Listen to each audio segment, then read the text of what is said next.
Are we rolling? Okay, we're rolling. Okay, good morning, everyone. All of our fantastic MSSOA members and others that are joining us today. We are starting day 2 of our virtual fall conference. Yesterday, we got some rave reviews, and we thank everyone that joined us yesterday. We do have some exciting announcements. We have the prize drawings from yesterday. I would like to say congratulations to one of our new members. They just joined us last month. They took over an existing property from a member that had been with us for years. So congratulations to Sally Charles on the $50 Amazon gift card. I sold them their property. Oh, there you go. They bought Keepsafe in Rolla. Yeah, so Sally, just if you want to message me just an address I can send this gift card to, that would be great. And then I would like to say congratulations to Vicki Sharp of Independence U Storage. She won the $100 Visa gift card that was provided by Tenant Property Protection. So congratulations to everybody. Your chances of winning the prizes are pretty high, so make sure you visit tomorrow or today at the end. We've got the Yeti cooler to give away, and then 2 more $50 gift cards. So, and then the $100 Amazon gift card provided by Argus today. So thank you, Larry, for providing that to us. Okay, so we'll just get started. I want to thank everyone again for being here. Thank you, Cindy, for being here. Thank you, all of our vendors. I'll go ahead and do those introductions. We've got Cara or Kara left with Storable. Kara. Kara, that's what I thought. Okay, so Kara left with Storable. We've got Weston also with Storable, Larry Goldman with Argus. He's going to be joined by his partner Ben Vestal later today for a Q&A. Obviously, Brian Wofford is here with being president of the MSSOA. Bob Cardess with Storage Structures. Thank you again for joining us, Bob. Marla Kolich with Marcus and Millichap. Hey, Alex with Herbs Management. Morning. And then we've got Tim with Track Right Door. So thank you everyone for joining us. We'll probably have a few more pop on here in a little bit. We already talked about the prizes, and I guess we are just about ready to get started a little bit early today. So, but that's good. We can take some extra questions at the end. One more thing. Anyone that wasn't here yesterday, please make sure that if you have a question for any of the MSSOA board members, that includes Brian and Marla, and we've got a few others joining us today that aren't here on the panel. Send your questions to me through the Q&A or the chat function down at the bottom. If you're having any technical difficulties, reach out to me via email, and I can get that over to Tommy, and we can see about getting that fixed for you. Other than that, just want to say a big thanks again for being here, and we will let Cindy go ahead and get started. Well, Tommy, not sure what you have up. Do you have the presentation up, sir? No, not yet. If you want to share your screen. Oh, that would help, wouldn't it? Mm-hmm. We're going to hide all of our various vendors here. I'm so glad we did everything to set up for this just so that I could forget it all. You're totally fine. There we go. Perfect. So now people are going to see you and your hands and the presentation. So bye. My hands. That's awesome. So good morning, Missouri. I'm coming to you live today from Lumberton, North Carolina, where I am also working to close on a property. Hopefully before Sally gets here, blows in to town. I'd like to begin first by thanking the members, the board, and of course, Shelley for having me back. I have been with you at Lake of the Ozarks, at Table Rock Lake, and now virtually. So you've always made me feel welcome. You've honored me, and I love Missouri. You guys have got a great thing going, a phenomenal board that really believes in its membership and is there to support you. So speaking at several different states, I hope you know that it is not quite as common to have as active of a board or one that really gives you the tools and the resources that you need. So they work hard behind the scenes. And I say all that just to get us to the point that I'm really excited today to share with you ways for you to add value to your assets. And yeah, I say that in plural, because even if you only have one location, you do have more than one asset. And we're going to discuss that today as soon as I figure out how to get the screen to change, which it's not. There we go. So we are going to cover what your two top assets are. And while I may not be able to hear you say that, I hope you have in your head an idea of something other than the location. We're also going to talk about how you quantify the value of each, how you can improve the value of both, and what could be the end result. So we're excited about that. You have two top assets. One is in your location. I mean, obviously, not only have you paid a lot of money, may even owe a lot of money, it generates a significant amount of revenue for you each month. But then your second asset is your manager. They are one of the main reasons that when we say human resources, that truly is a human resource, and they are responsible for making sure that the first asset is taken care of and handled properly. Let's first take a peek at your facility. So, I'm going to ask you to kind of step outside of your facility. It's so easy to get blinders put on. I don't know if y'all remember the scene from It's a Wonderful Life where on the stairway he had that piece that was always coming off and they were going to fix it right away. And of course, it just never gets fixed. And then you get blinders on, and then once you do see it again, it just makes you mad. So let's kind of step back to the first time that you looked at the property and see what makes up your facility. You have class, you have your NOI, and then you have your cap rate.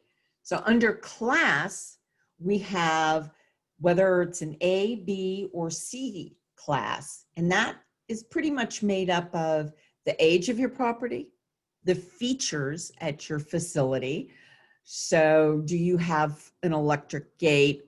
Do you have cameras? Do you have Bluetooth locks? Or perhaps you have gravel roads and no fence or gate at all. What about the deferred maintenance? When was the last time you painted? When was the last time you fixed the roof or replaced the gutters? And then the market that you operate in has a tremendous effect on that. So is it in a top 50 MSA, or is it in Lumberton, North Carolina? And then your NOI, your net operating income, is, as you all know, derived by your gross revenue less your expenses. Pretty simple there. And then the cap rate. How do you know if it's a 5 cap or a 9 cap? In fact, back in the day, I'll never forget Dean Jernigan saying, we would never, ever, ever in the life of self-storage see single-digit cap rates. Yeah, we proved him wrong on that, didn't we? So it's your market again, and it is the interest rates.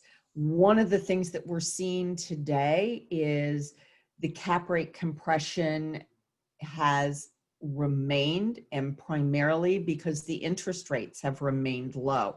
So that keeps those cap rates down quite a bit. And then the other piece that helps to set that cap rate for you takes us back to number one, which is what class does your facility fall in? So let's take a look at those classes. We have a Class A facility, brand new, 3-story, fully enclosed, climate control, state-of-the-art facility. We have that up against a Class C property that maybe has early, late 70s doors.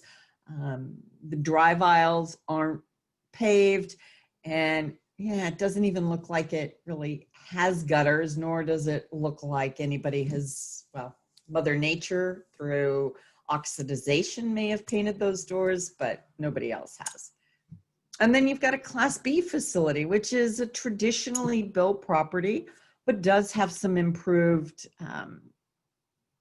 amenities. So you can see the gate, you can see that the office is clearly marked, clean paved drive aisles, and it looks like undented gutters, so that'll work. Improving the value. So if, let's say you had one of those Class B, B minus, maybe even a C facility, and your doors looked like these on the before side. They're old, they're heavy, they're dangerous. Employees, customers alike get hurt by those. So just replacing old doors, improving hallways. Maybe you don't even have to redo the sheetrock, just slap up some diamond plating, make it look better. A little bit of paint there. But there's a lot of reasons to replace those doors, and for a modest investment, you're able to bring significant value in a couple of ways. Number one, this product is going to help you to increase your rental rates. And then by taking advantage of some of the things that have been put into place with the recent CARES Act, you're able to write off any remaining life that was in those doors that you're replacing, as well as the new doors, because they are considered equipment. And I know there's a little bit of difference when they're interior doors versus exterior, but guys, the tax benefits are significant. And then let's not even mention the savings on repairs and maintenance. So there's a lot going on there to help you with that. There's also new technology out there. So if you're replacing doors, you can expand your operation hours. You can generate additional fees, enhance customer service experience, and increase value significantly. Whoops. Uh-oh. I don't think I can go back. Uh-oh. I'm in trouble, guys. Sorry. And it's, here we go. Okay. And to increase value. So there's a couple of different things that allow for Bluetooth technology, smart technology to come in and help you to make those significant increases. And let's just chat briefly about how this works. So I want you to know I have a real live customer's information up here. And what they did is we just simply took their standard GPI, which you can see as $19,000 a year. We were able to increase his rent by 8%. So that added $1,520, brought it up to $20,000 for an add of $18,240 per year. Then they were able to charge a tech fee, or a smart charge, if you will, of $299 per unit times the 166 units that they have to add an additional $5,900 a year. And how does that play out in value? Well, that plays out with a significant gain of adding that value annualized to your property. It doesn't matter, as you can see in the second column that's marked Noki, it added $24,199 a year. Well, that doesn't seem like a lot, but it actually equated to adding almost $500,000 to the value of the store when it comes to refinance or when it comes to selling that property. You'll see over on the left that we added some mass units as well, and we're going to talk about how that works. But one of the biggest things with this too is if you go with smart technology on locks, your manager has extra time. Maybe they're now spending more time answering the phone, converting leads to actual sales, or they're out there marketing for you. Customers are able to access their items as soon as they pay. No more waiting for the store to open for the manager to take off the lock because their phone does it. You're able to rent 24/7. Like I said, expanding your operational hours and allowing them to move in right away. I mean, what's not to love about that, right? So drop some mass. What about those current parking spaces? You know, sometimes I hear people reference the fact that, yeah, I got 30 parking spaces out back and they're all full. Well, that could be true. But if your parking lot looks like this over here to the left, and you're making for a 10 by or 12 by 20 or 25 foot space, $35 to $55 a month, but on that same size for an enclosed unit, you're getting $150 a month, then why wouldn't you want to change that and increase the value again? So as you can see on the right side, once you make that switch, those are all portable units. The great thing about those is 90% of the locations don't require a permit, and you can put them where there's an easement and you wouldn't be able to put a permanent building. So it works out great under high wires, etc. So if we just took as a real live customer of mine, had 12,480 square foot of parking, and it was generating $23,000 a year, we added the mass units at about 91 cents a square foot per month. Annualized, that gave us a gain of $107,000, and you can see what that does to the value add depending on your cap rate. It is amazing. I know they seem like big things, but really these are, to me, no-brainer to bring this in. And this is just some of his numbers as to how we got there, highlighted, and I'm not so good with doing the highlighter thingy on the snipping tool, but so forgive the squigglies.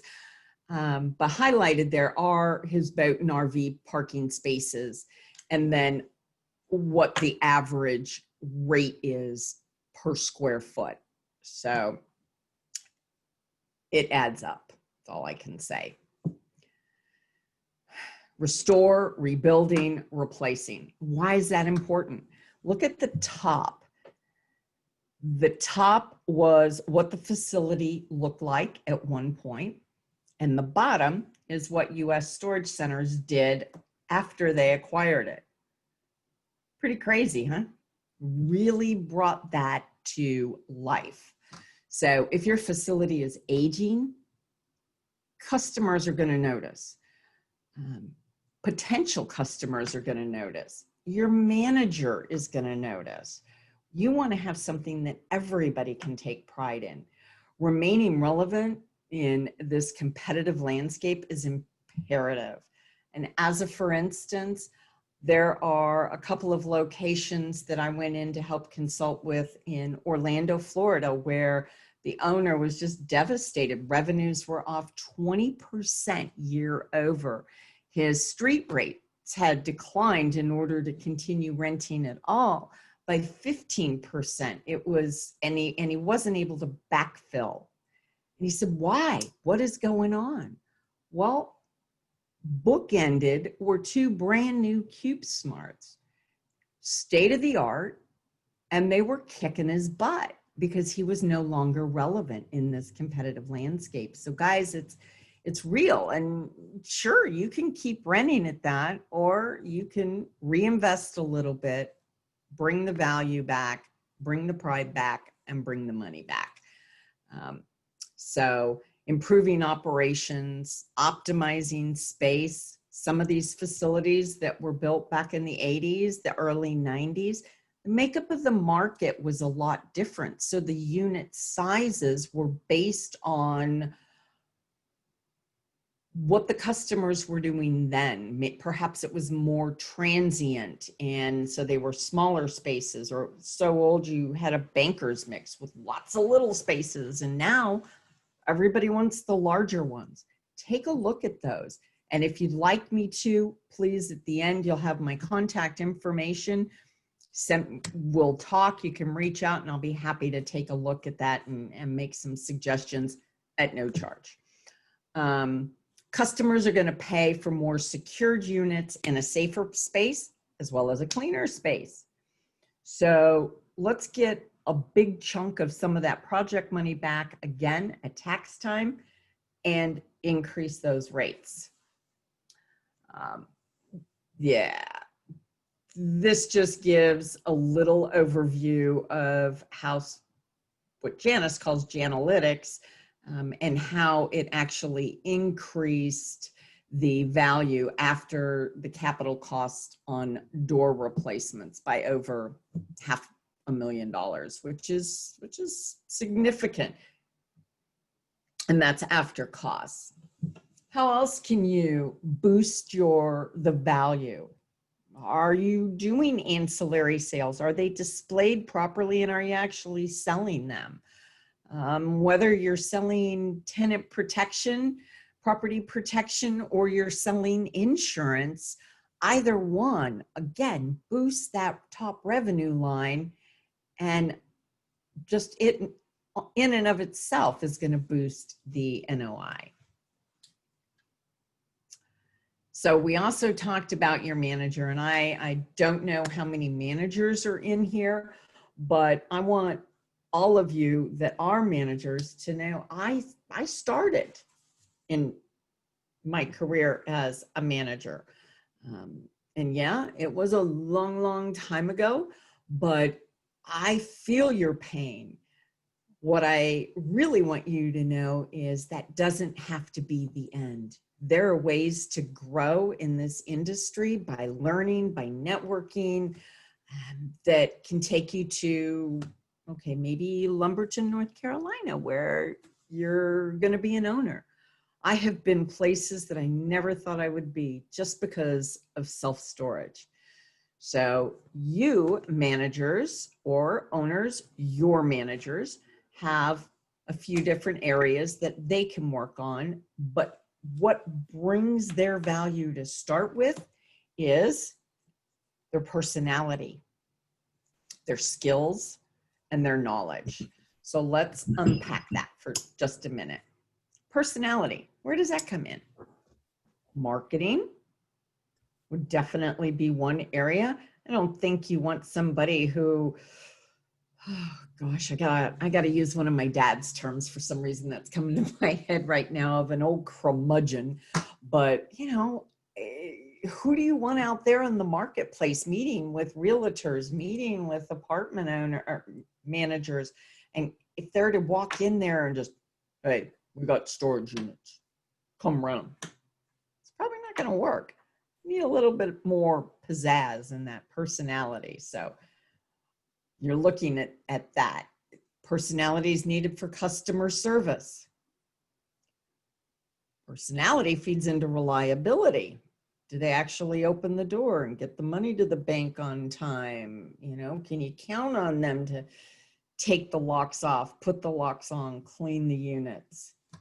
Personality plays into them being a team player. Even if you only have one facility, are they on your team? That's big. Skills. What skill sets do they need?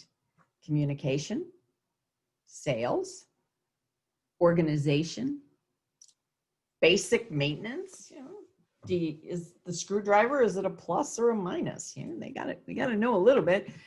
And technology. Lord knows we all need to know technology today because it is really taking over in our industry, and it's going to continue to do so. So they need to bring some basic skills, and each and every one of those skills can be improved upon. Knowledge. They need knowledge of the industry. They need knowledge of the state laws, the self-storage laws as they pertain to foreclosures, liens, rental agreements. They have to have some knowledge of numbers. We all know how frustrating it is when somebody can't calculate how much change to give you back, or know the difference between economic occupancy and physical occupancy. They have to have knowledge of their market. So again, a lot of the reasons, like I just described, for their personality, because happy customers matter, marketing is important, and being a team player is critical. And I think all of those faces pretty well sum that up for you. Skills. They need to be able to increase sales. And how do they do that? Is it by marking things up? Is it by knowing what to sell when? How many on that initial phone call are saying, have you started packing yet? Setting in that customer's mind the fact that they're going to be able to buy all of their moving and packing supplies there at the facility. Hopefully giving them a discount to start with just for being your customer, to encourage them to do just that. And Tommy, I'm using my hands even more just because we talked about that yesterday. So if it's too much, let me know. Thanks. I love it. Keep the hands coming. Just like I'm using my hands like crazy here. Skills. Okay. Are they going to be cleaning those doors, waxing the doors, wax on, wax off? What's it going to look like? How much do they need? Oh my gosh. I think that looks like me yesterday, actually, but organizational skills. Is that the way you want your office to look? Communication. Are they still communicating that way? Think about how your managers communicate. Managers, think about ways that you speak. So often, I even have people that respond to an email using texties. Come on, let's be a little bit more professional. Bring that in. And then obviously the technology, and for a lot of us, it can look like that. It's confusing. But if you take some time and invest in learning, it'll definitely play out. Knowledge, we talked about that. In the industry, how do you gain more knowledge? How do you help your managers to get more knowledge? Trade shows, events like this. You know, Missouri, your board does a phenomenal job of getting information out there. Pay attention to it. And they're not alone. You've got the ISS, you've got the SSA.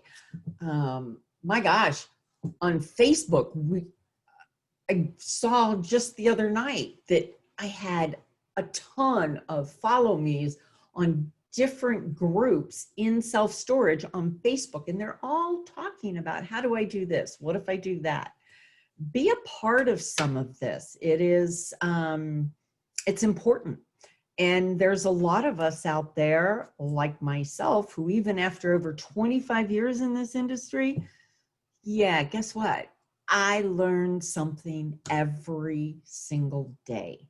So if you've got something out there and you're posting it on a blog, I may even learn something. That's pretty cool. The market, having knowledge of your market, your community overall, not just geographically, not just where the streets are, but what is your market about? What do they believe in? What's important in your market? And how do you work with that? Know your customers. What type of customers? Not just socioeconomic, but thinking back, I remember a manager who used to be on one of my teams, and she kept jelly beans in her office. And in everybody's notes section in the software, she had what flavor was their favorite. And so periodically she'd see them at the gate and she'd run out with their favorite flavor of jelly beans. I know it sounds silly, but trust me, it makes a big difference because that is your marketing team. And then know your competitors. Don't be afraid of them. Don't think of them as the bad guys. Get to know them. But even more importantly, know what features they have.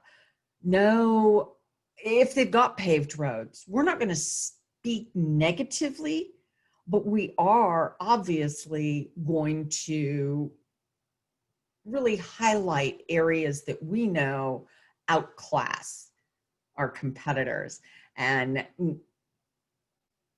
then make sure that we're telling them, well, you can go look, but just make sure you're comparing apples to apples. So it's important. And then how do you gain more knowledge with our self-storage laws? And what do you need to know? Again, it's rental agreements and when you can access units if there's a problem, and what the lien laws are. Are your late fees even compliant within your state? All of that is found back in those blogs. All of that is found in talking with Jeff Greenberger, who we're going to have. May have already have. I forgot the schedule. So I know we've got a panel today, but Jeff knows this stuff and he shares it so freely and willingly. So take the time to ask. And I think I have pretty well run through that, but would love to see if there's any questions out there. If not, I can keep talking about whichever area you want to know more in bringing value to your property or value to the managers and helping managers to grow. And I'm not seeing comments out there, Tommy, or whoever, if that's Shelley. So somebody want to help me with that? I am, one sec. I am trying to get back on. Oh, I see. I see the questions. They're. Oh, okay. In the world today, people are so busy, they want to receive email, not a phone call. We do both. Did I hear you right that email is not professional? Or was that from yesterday? Oh, no. Okay.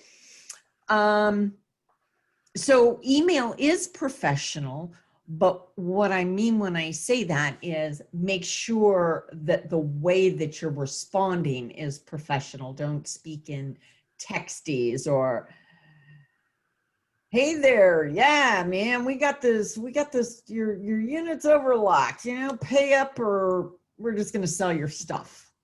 That's not the way to go about it. So how would you communicate and bring it up a level? I see another question that says, if it makes sense, this could be a good place to mention charities. Okay. we have 3 locations. All right. These are spinning through, guys. I can't read them that fast. What is your policy on raising rates during COVID? Every state is different, and it depends on whether or not you are in a state that is extended the state of emergency.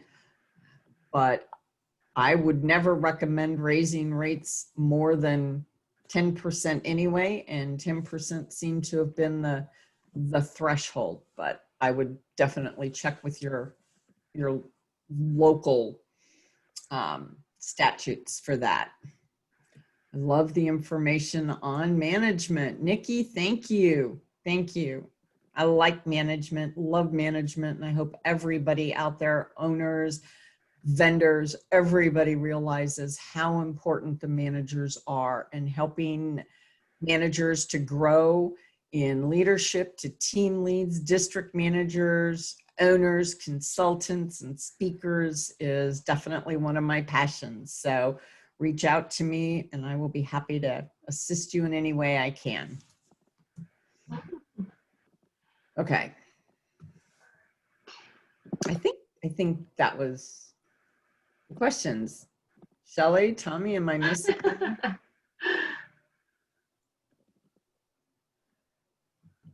Can you hear me, Cindy? I can. Okay, good. My video is not working. Okay. I think Tommy might have stepped away for a second. Yeah, so let's just, oh, there it goes. There we go. Oh, hang on just a second, Shelley. So Mike, yes, I was speaking specifically about existing tenant rates. So. Perfect. Okay.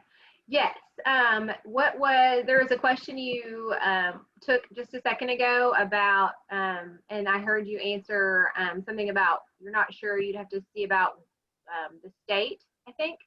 Yeah, so it's raising rates during COVID because some locations were definitely that we're still operating within a state of emergency. We're being a little bit more cautious in raising rates and by how much.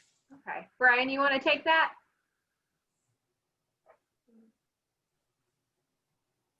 Brian's muted. He's muted. Okay, is that better?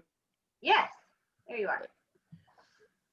For us as our company, I think this was a personal decision for each owner. We delayed our rates once the COVID kicked in and we had a national order. We put off all the auctions, delayed doing any rent increases until June 1st.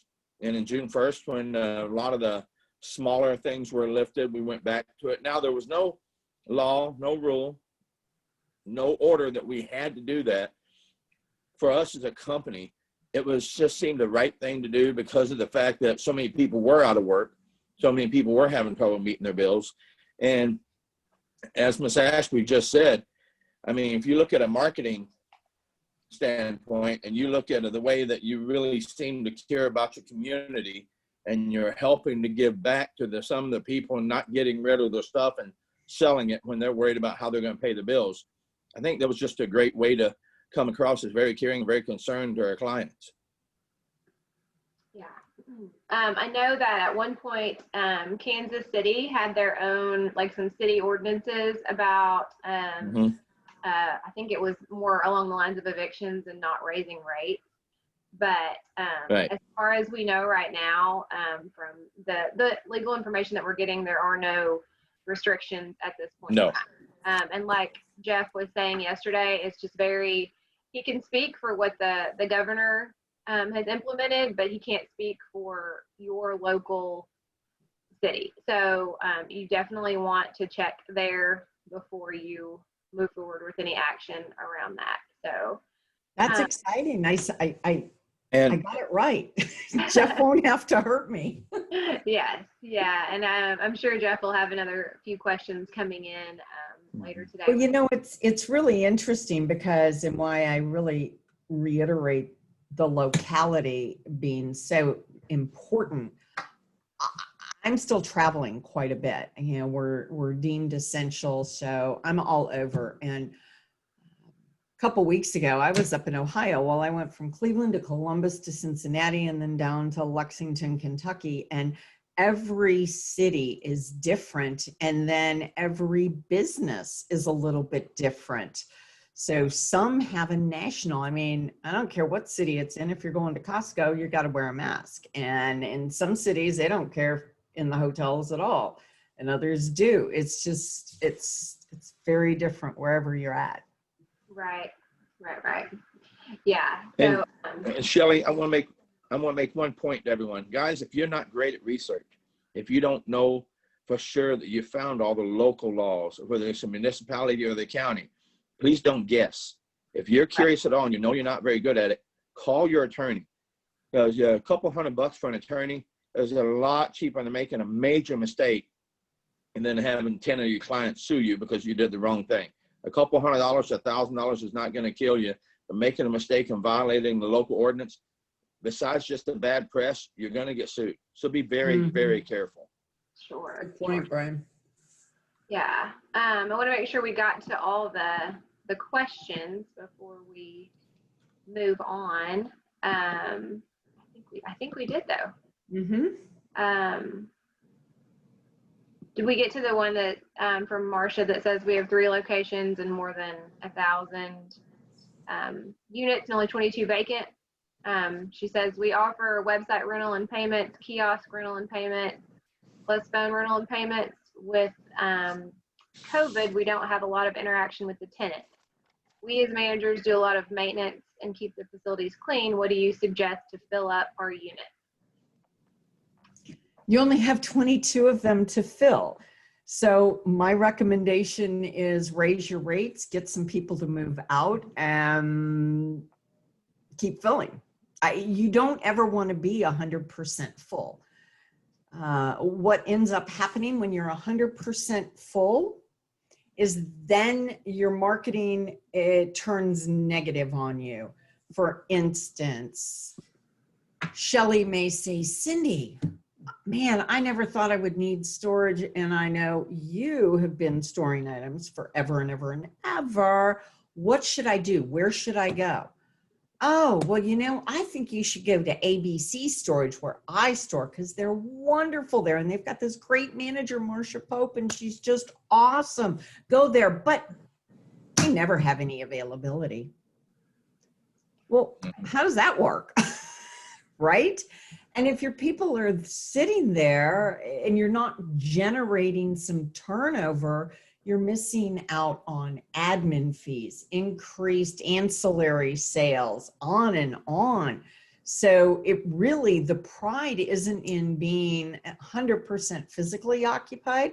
You want to be busting the roof and be at 110% economically while only being at 90% physical occupancy.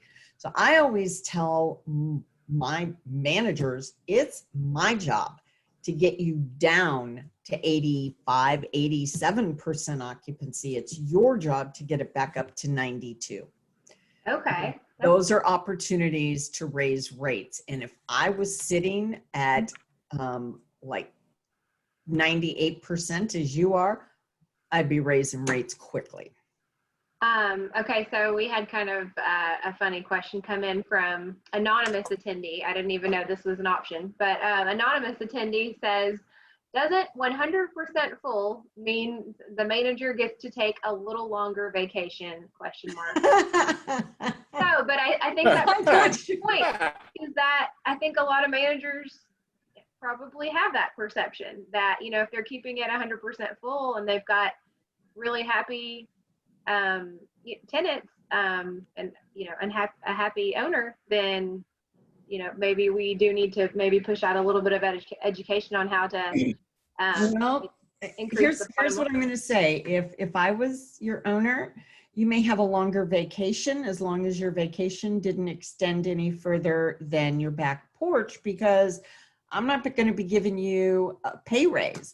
I'm not going to be giving you a bonus because you're not increasing the revenue. Okay. So yeah, we've got to be proactive in increasing the revenue. Every bonus plan that I have is based on what we made last quarter, last year, last month, and how much has that improved. And once you hit that target, then you get to participate in as much as it's unlimited. There's no cap on it. So we want you to make money, but we're not looking for you to fill up.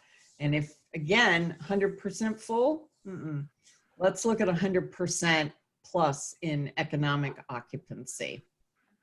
Okay, yeah. So economic occupancy is our goal there, not 100%. Absolutely. Yeah, that definitely is not something that we throw around that term a lot, I think. And if you're 100% full, then I'm hoping their construction skills are up, because, you know, I might look to them to help build on more storage. It's time to add on. Yeah. I'd like to add to that, Cindy. I think 100% full can sometimes add a false sense of success, even though it is a great success barometer. You said it very well. It's really not about, yes, it is about the occupancy, but it's also about the cash flow at the end of the day, which always goes back to valuation. You know, whether you sell, hold it forever, or refinance, you're hurting yourself if you think that 100% occupancy is, you know, the chief barometer. And how many, and it's not just managers that think that way. There's owners that think that way too. Yeah. Okay. Well, if we don't have any more questions coming in for Cindy, I missed a couple things this morning in our introduction. So I wanted to say thanks to Storage Pug for putting this all together. I know Tommy has worked really hard, and I'm sure a lot of the pugs have thrown in some effort towards our conference today. So I want to really just say thank you, and just let them know how much we appreciate that.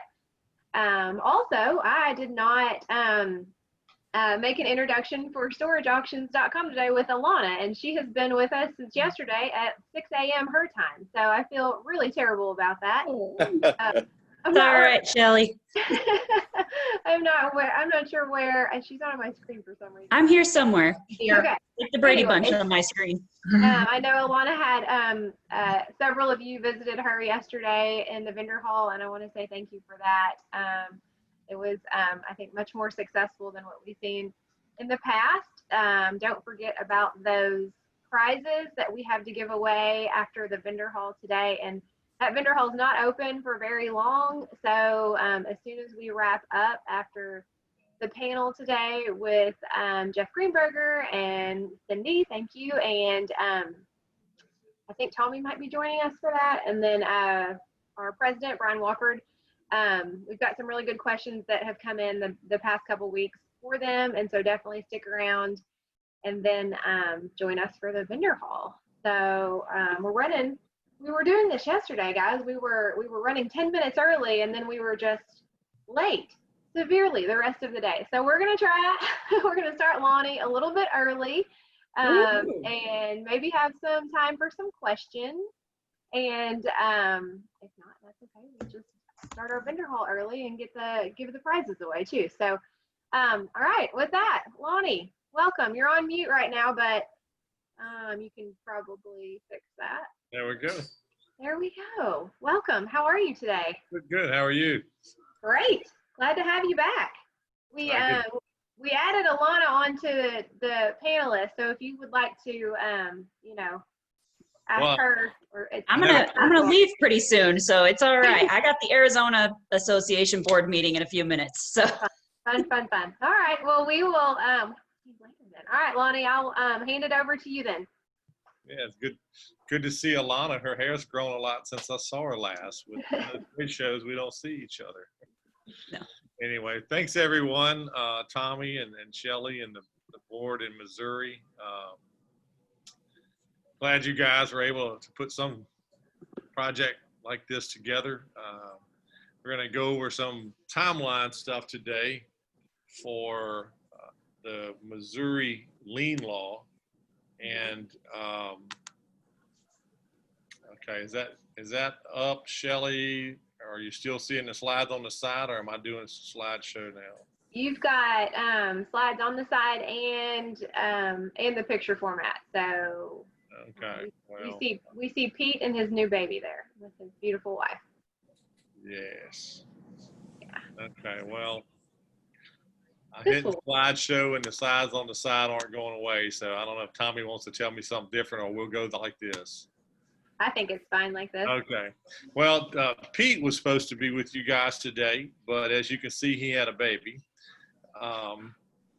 So him and Cindy are being first-time parents. They're all excited and nervous and all the things that happen with that, probably not sleeping any.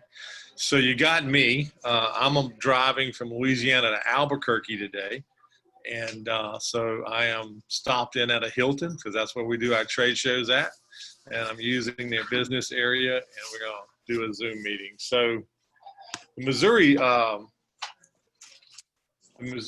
timeline, and when I say timeline, what we mean is the tenant's late, then he's late enough that you're sending letters, eventually putting in the lien process, following that timeline and making sure everyone understands there's some hard stops and definite pivots on there that you have to be able to stay in compliance with. If you haven't had an auction during COVID, which a lot of folks held off on that, I'll let you know most of the country and all the big brands are back catching up on the late ones and going on with the lien process. A lot of folks never stopped. We had auctions throughout the whole process. We did probably go down about 75% at the lowest month of the number of units sold. Those units are still late. They're being sold now. Last month, we sold a lot of units. So going into best practices, following the timeline, that's what we're going to be talking about a lot today. The first thing that, if you heard me speak before, and I spoke several times in Missouri, is to schedule your auctions regularly. And scheduling them means not just saying, okay, it's time to have an auction. It's looking at the calendar, and we like to do it a year in advance. Looking to see when Memorial Day is, and what day of the week does Christmas fall on this year, and then knowing that on certain days you can't run your newspaper ads, so you'll have to adjust. Certain, some years Labor Day is on the 1st of September, and some years it's on the 7th of September.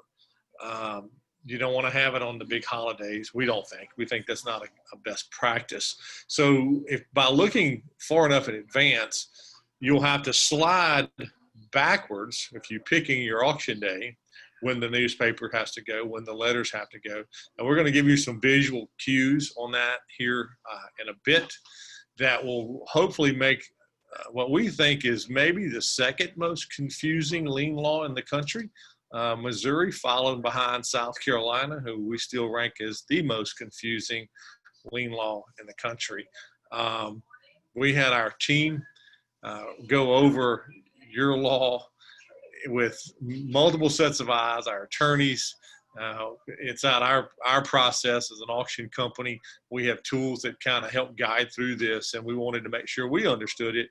And last year, we spent a good bit of time on each state. But let's get into your specifics. And what we'll do, the way we break this down, is talking about, I guess, the shortest period of time that you can have an auction. Not that that's what you're going to do, but what can you do if you go by and you know that tenant moved out, left you some junk or untreasured belongings in their unit. SSA tells me not to call it junk, but they don't leave the good stuff usually. So, but you don't want to throw it away, because then you think, well, I might get sued, or your owner may say, no, you can't throw anything away. You have to have the auction, which I think is a good practice. But if you got some stuff in there and you want to get it out as quick as you can, what will the law allow in Missouri? So you guys have one of the first sentences talks about it has to be a 45 days of late. So working our way backwards, we'll go through what happens on each day. So day one, your tenant is late, whether it's the first of the month, day one, or if they moved in on the 17th and your company does a anniversary date as a calendar for when they're due and when they're late, the first day that they're late, we'll call that day one. On day one, their clock starts ticking. You start hitting them with a late fee at some point after that. Hopefully you're doing late fees at 5, 6, or 7 days later. Day 15, no, I'm going to guess that no one actually does this, is send a lien letter just 2 weeks into it. But if you wanted to have the auction as fast as you could, to get that done, you would have to send that lien letter on day 15. Now, if you say we're not going to send any letter until they're 45 days late, well, at that point, the day you send the lien letter starts the rest of this clock that on the timeline you have to adhere to. So day 15, you send a lien letter, and you guys have to do 2. Not all states do that, but you guys have a 2-letter statute. So you have to wait 10 days later, and you send the second one. The newspaper goes days after that, and then the sale. We'll kind of go through that a little bit different. So looking at the calendar, if someone's late today, you can't sell their stuff till Thanksgiving. And you're like, wait a minute, wow, that's a long time. Well, look at your calendar in advance. Know when you can send letters. What days of the week. If your newspaper, like our newspaper that we use at one of my stores, only does a Sunday, the legal ads that go for our auctions, it's only done on Sunday. So to do that, we have to, and we can't sell in Louisiana until 10 days after that ad. So we have to adjust when we send letters and when we do a newspaper ad, because of the day of week it starts to run. So on day 15, you sent that first letter. The letter in the collections process, we feel like is our biggest wake-up call when they actually get something that says we're going to sell your stuff. That it's kind of our biggest. I used the walking tall stick, and for all you young folks, before The Rock was walking tall, this guy made the first movie, Sheriff Buford Puzzle, out of McNairy, Tennessee, which is a true story. He was the original walk tall. Well, our letter, our certified or verified letter, and you guys in Missouri or updated lien law to where you can use verified letter, they only cost $1.38 versus about $6 for the old green things that nobody signs for. The Postal Service form, I think that's 3817. When you go to the post office, they can give you these little things. You write down on there when you bring the letter, they stamp it saying they received a letter from you, and you do not have to get a signature by our lien law process here in Missouri or any other state, actually. So you send that letter, and then the clock's ticking from that point. Hey, we sent you a letter, you got to pay it. You send a second letter, you got to pay your bill 10 more days or we're going to sell it. So at this point, you're getting ready for your auctions. You've cut the lock. While you're cutting the lock, and if you're gonna have an online auction, you're gonna be selling it with photographs on the internet. I think everybody's seen eBay. Everybody has seen this process of selling things. Whether you bought a car, we just went through that god awful experience for myself. Looking for cars online, and the car dealers, for the most part, they're putting sometimes up to 90 photographs. Well, we're not going to ask you to take 90 photographs of a unit.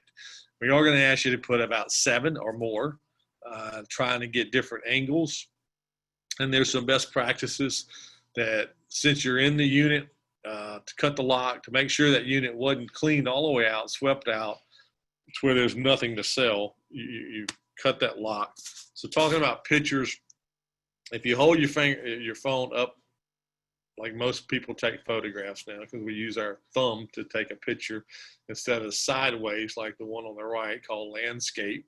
There used to be things in the old days called cameras, and you took a photo using your forefinger.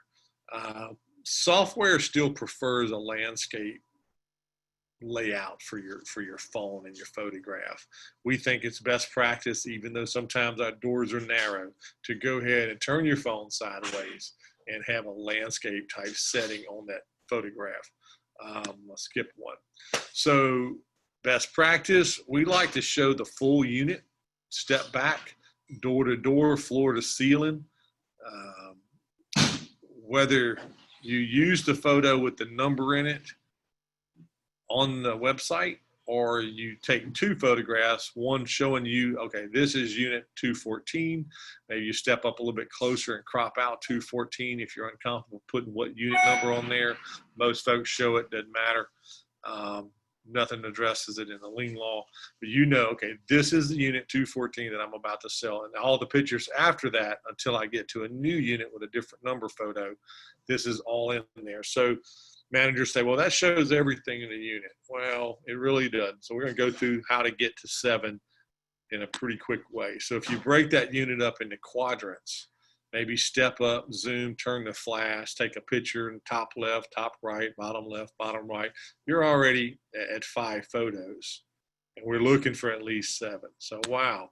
Inside the shadow, I'm going to back up one time. Inside the shadow of that unit right here, you can see air compressor. You can't see it very well. You sure couldn't know that's what it is if that was your only photo. So when you move into the shadow, your smartphone gets smart, changes the lighting, something they used to call f-stops. I never understood what that was. And it takes a picture that you can see that, oh, this is a nice commercial compressor that painters, sheetrock guys, carpenters could use nail guns. So this thing all of a sudden just added another $100 to the value of your unit. Inside the shadows on the left side is an antique desk. A lot of newbies might think this thing's worth a whole lot of money. It's probably not. But in Texas, they might get this desk painted pink and turquoise and some girl bring it to her dorm. The bidders, we don't ever know what they're going to do with these things, but you just want to show them everything you can because you're trying to recover as much of the lost rent as you possibly can. So take your photos. We like at least 7. We can track bidder activity. And when you put 1 or 2 photos, when they click into the unit, they bounce out of it because I think their thought is if you can't see anything to show them, there must not be anything there. So if you take more photos, I know one of your previous board members had a unit that had been abandoned. It got signed over to him, and he took, I think it was 35 photos of a big RV style unit. The unit had a trailer with some lawn care equipment and a bunch of just guy stuff. He ended up getting like $2,500 or so for this unit a few years ago. He took a lot of photos. When you got a lot of stuff, zoom in, put the flash on. If it's a big, deep unit, turn your flash on. It really helps. So you've taken your pictures.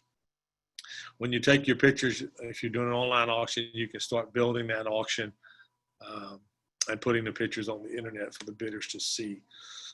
So day 25, you are going to be probably needing to get those pictures taken by then. Your second lien letter is going out. The newspaper ad is going to come a few days later. On the day the newspaper ad hits the press, we think it's a good practice to go have your auction live online. The bidders are being told, hey, got an auction over here. Go check it out. It's on storageauctions.com or wherever you're going to have your auction.com. They're going to go look for the photos. If you've procrastinated and not put those pictures up and then they come to the website and they can't find your photos, they may assume that tenant has paid and the auction is over. And you don't want to lose all the help you can get from any bidder. So when you run your ads, it's going to have a link in the ad. It's going to bring it to the website if it's an online paper. If not, you put in your the writing on the ad. Sorry, I lost my words there. You put in there that the auction is going to be held. The bidding will take place at www.yourauctionchoice.com. So the newspaper ad runs, auction day comes, everything happens online. The bidders have been bidding. The credit card will be hit for a deposit on the units, how most of the online auction companies do it. They send you an invoice. They send the bidder an invoice. The bidder comes and brings you cash for your portion of it. Most of the sites seem to be charging a 10% deposit to the bidder. And so if it's a $100 unit, clock goes to zero, winner gets a $100 unit. He brings you 90. The auction company is taking a 10% deposit, kind of ensuring that guy's got some skin in the game, making him show up to pay for the unit. So other questions we get a lot is with online auctions is, how does this work? For the guys who's been doing it, sorry, it's a little redundant, but for probably over 2/3 of the industry still had not had an online auction coming into this year. It's your auction. It's not my auction as an auction company. It's your auction. You set the rules. We think there's best practices to follow. We think one of those best practices is to give them a 72-hour cleanup period. We think none of the bidders expect dumpster privileges, but we like to put it in there that there's no dumpster privileges. We suggest that you get a $100 cleaning deposit. You don't know these folks. You don't know if they're, or you may know your bidders, but I'm going to tell you that probably real quickly you'll be selling 50% or more of your units to people you've never seen before. The internet's a much broader audience. Different companies market different ways, but I know from my portfolio, my 7 or 8 stores I had when I started doing the online auctions, we probably within a year, I think we had 250 people that had bid on my auctions that had never come to my live auctions in the 25 years I owned the stores before that. It's going to be a different, a broader base. So get a cleaning deposit. When they clean out the unit, give them their deposit back. It's a good best practice, we think. And then, posting the event on your newspaper before on the website before the newspaper ad runs. Some other things we'll touch on, questions I get during a live presentation is, can we go in the unit to present items and stage the unit? I, as an owner, am not comfortable with my managers going in and staging units, and I don't want them digging around. I don't want them to be tempted when they see a jewelry box to look at what's inside of it. So we think it's best to take a lot of photos.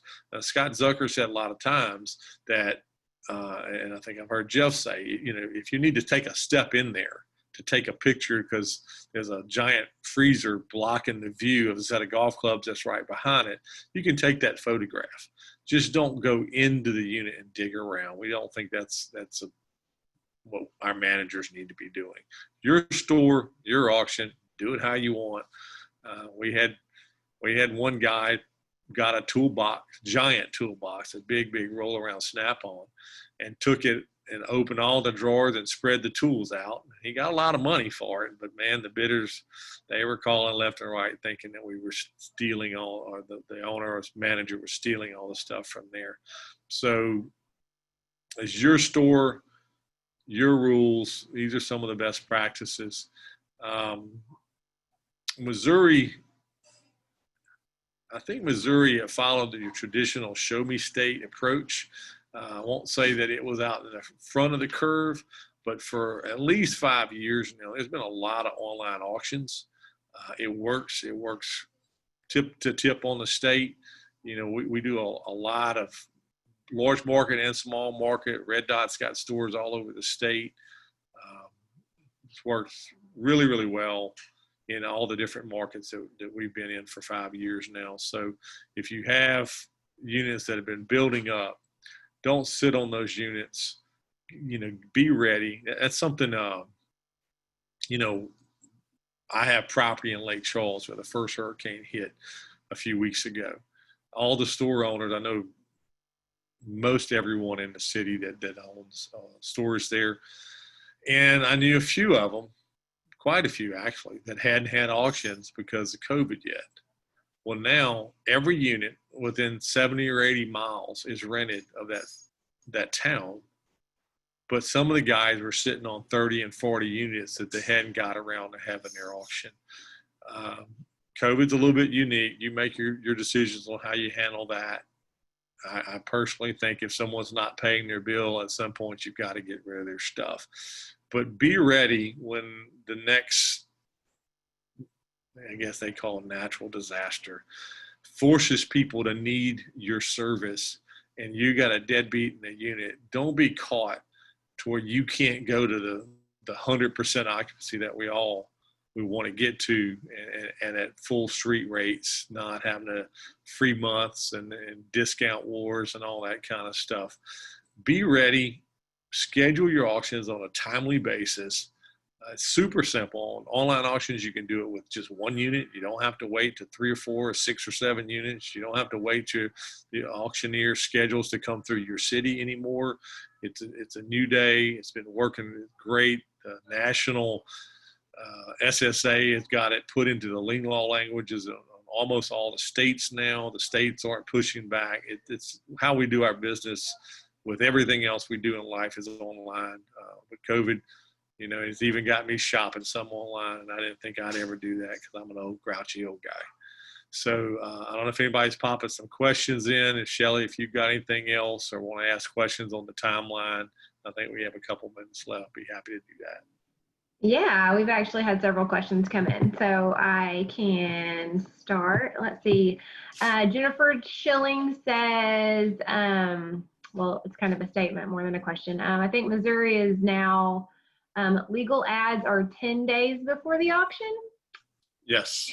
Okay, good deal. And then we've got, there's no name on this one, but they say, do both collection letters 1 and 2 have to be mailed with certificate of mailing? Lien law doesn't say. I would probably do it. Okay. And Jeff probably could speak to that also. Yeah, we've got that on our agenda today. Okay, one of our members says, I've learned that the first letter can be sent via their preferred method of communication. I send via email and snail mail with a regular stamp to make sure that I've got record of my effort for letter 1. Then letter 2, certificate of mailing, but should she now be checking into verified mail that you just mentioned? Yeah, the verified mail, the reason I like it as an owner, I want to collect the rent. I don't want to have an auction. I want to collect the rent and keep my tenant. I want to teach them to pay their bill on time. And that's the goal. And that's one thing I don't think I touched on that, on scheduling regular auctions and not letting these things build up and drag out to where you have 7 or 8, 10 units. And now some of the people are 4 months late. If they can't pay you at 1 month, they're sure not going to pay you at 4. But if you reach out and kind of tap them a little bit with that letter and tell them, hey, you got to pay this bill. It's just like your cell phone. They all pay their cell phone bill. Pay your bill on time.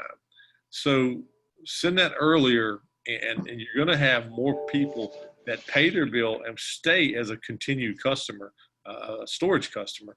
My portfolio of stores, when we went to having monthly auctions, we ended up selling 33% less units the next year after we went a full year of having scheduled regular auctions versus waiting till we had 6 or 7 units, enough that we felt like it was enough to have go through the trouble of having an auction.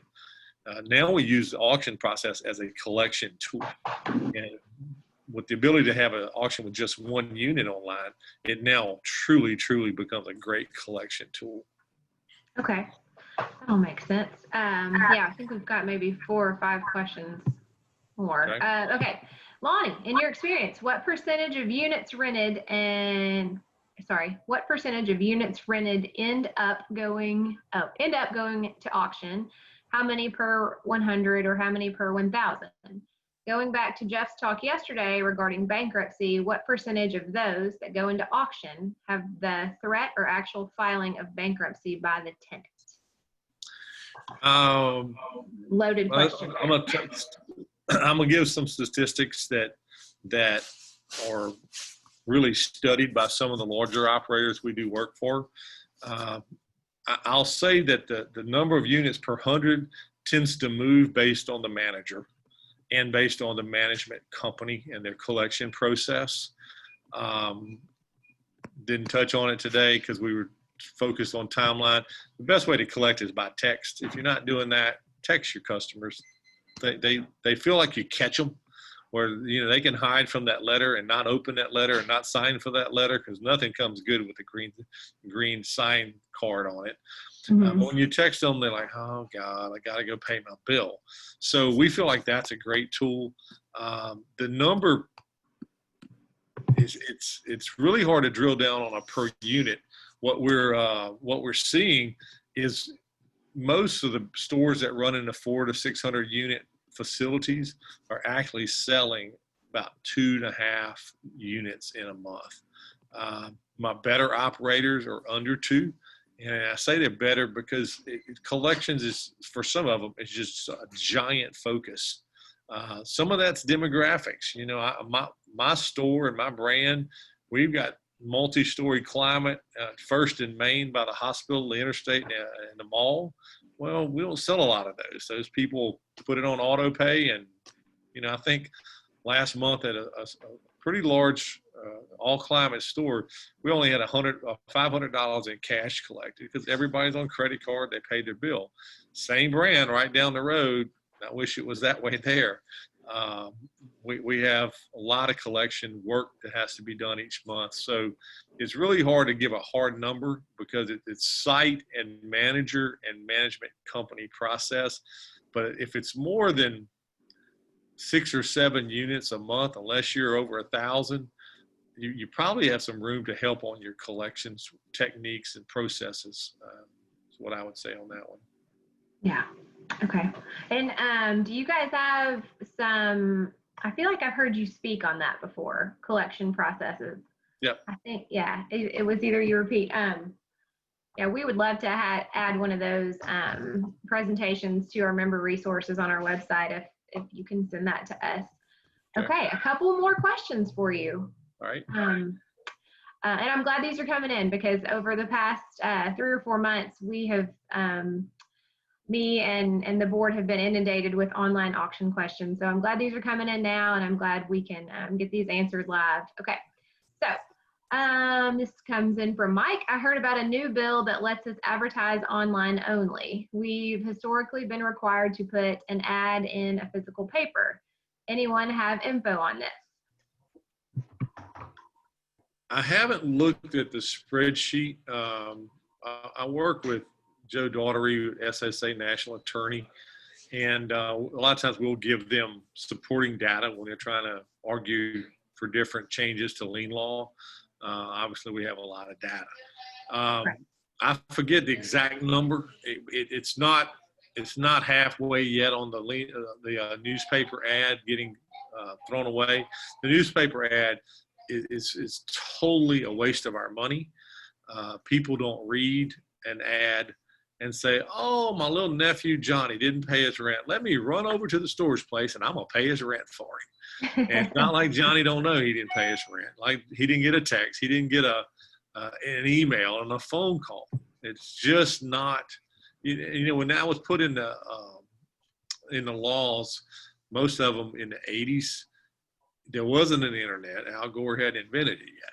So I have to do that sometimes. You can't. It's the way we do life now. So the states that are getting away from newspapers, you do have to post it on a publicly accessible website. I don't know what that would be other than,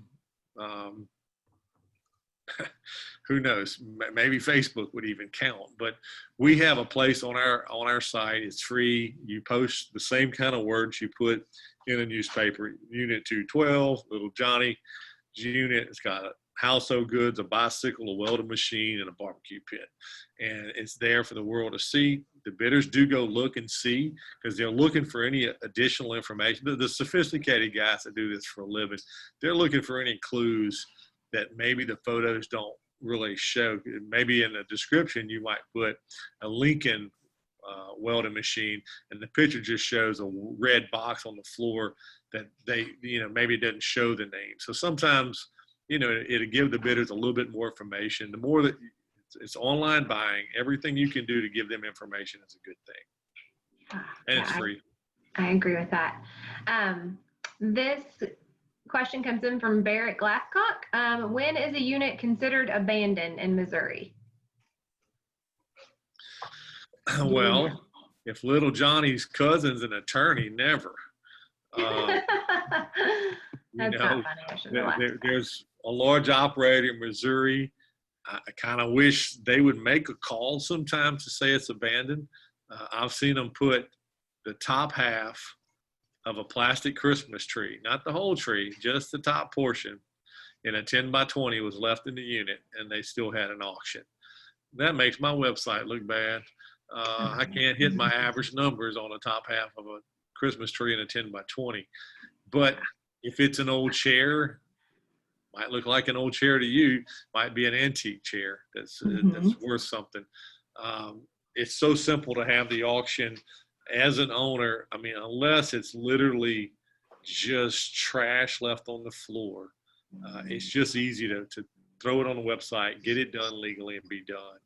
It's in every business, there's risks that owners have to assume. There's risks every time you let someone on your property. I had someone for the first time hurt themselves on my property this week.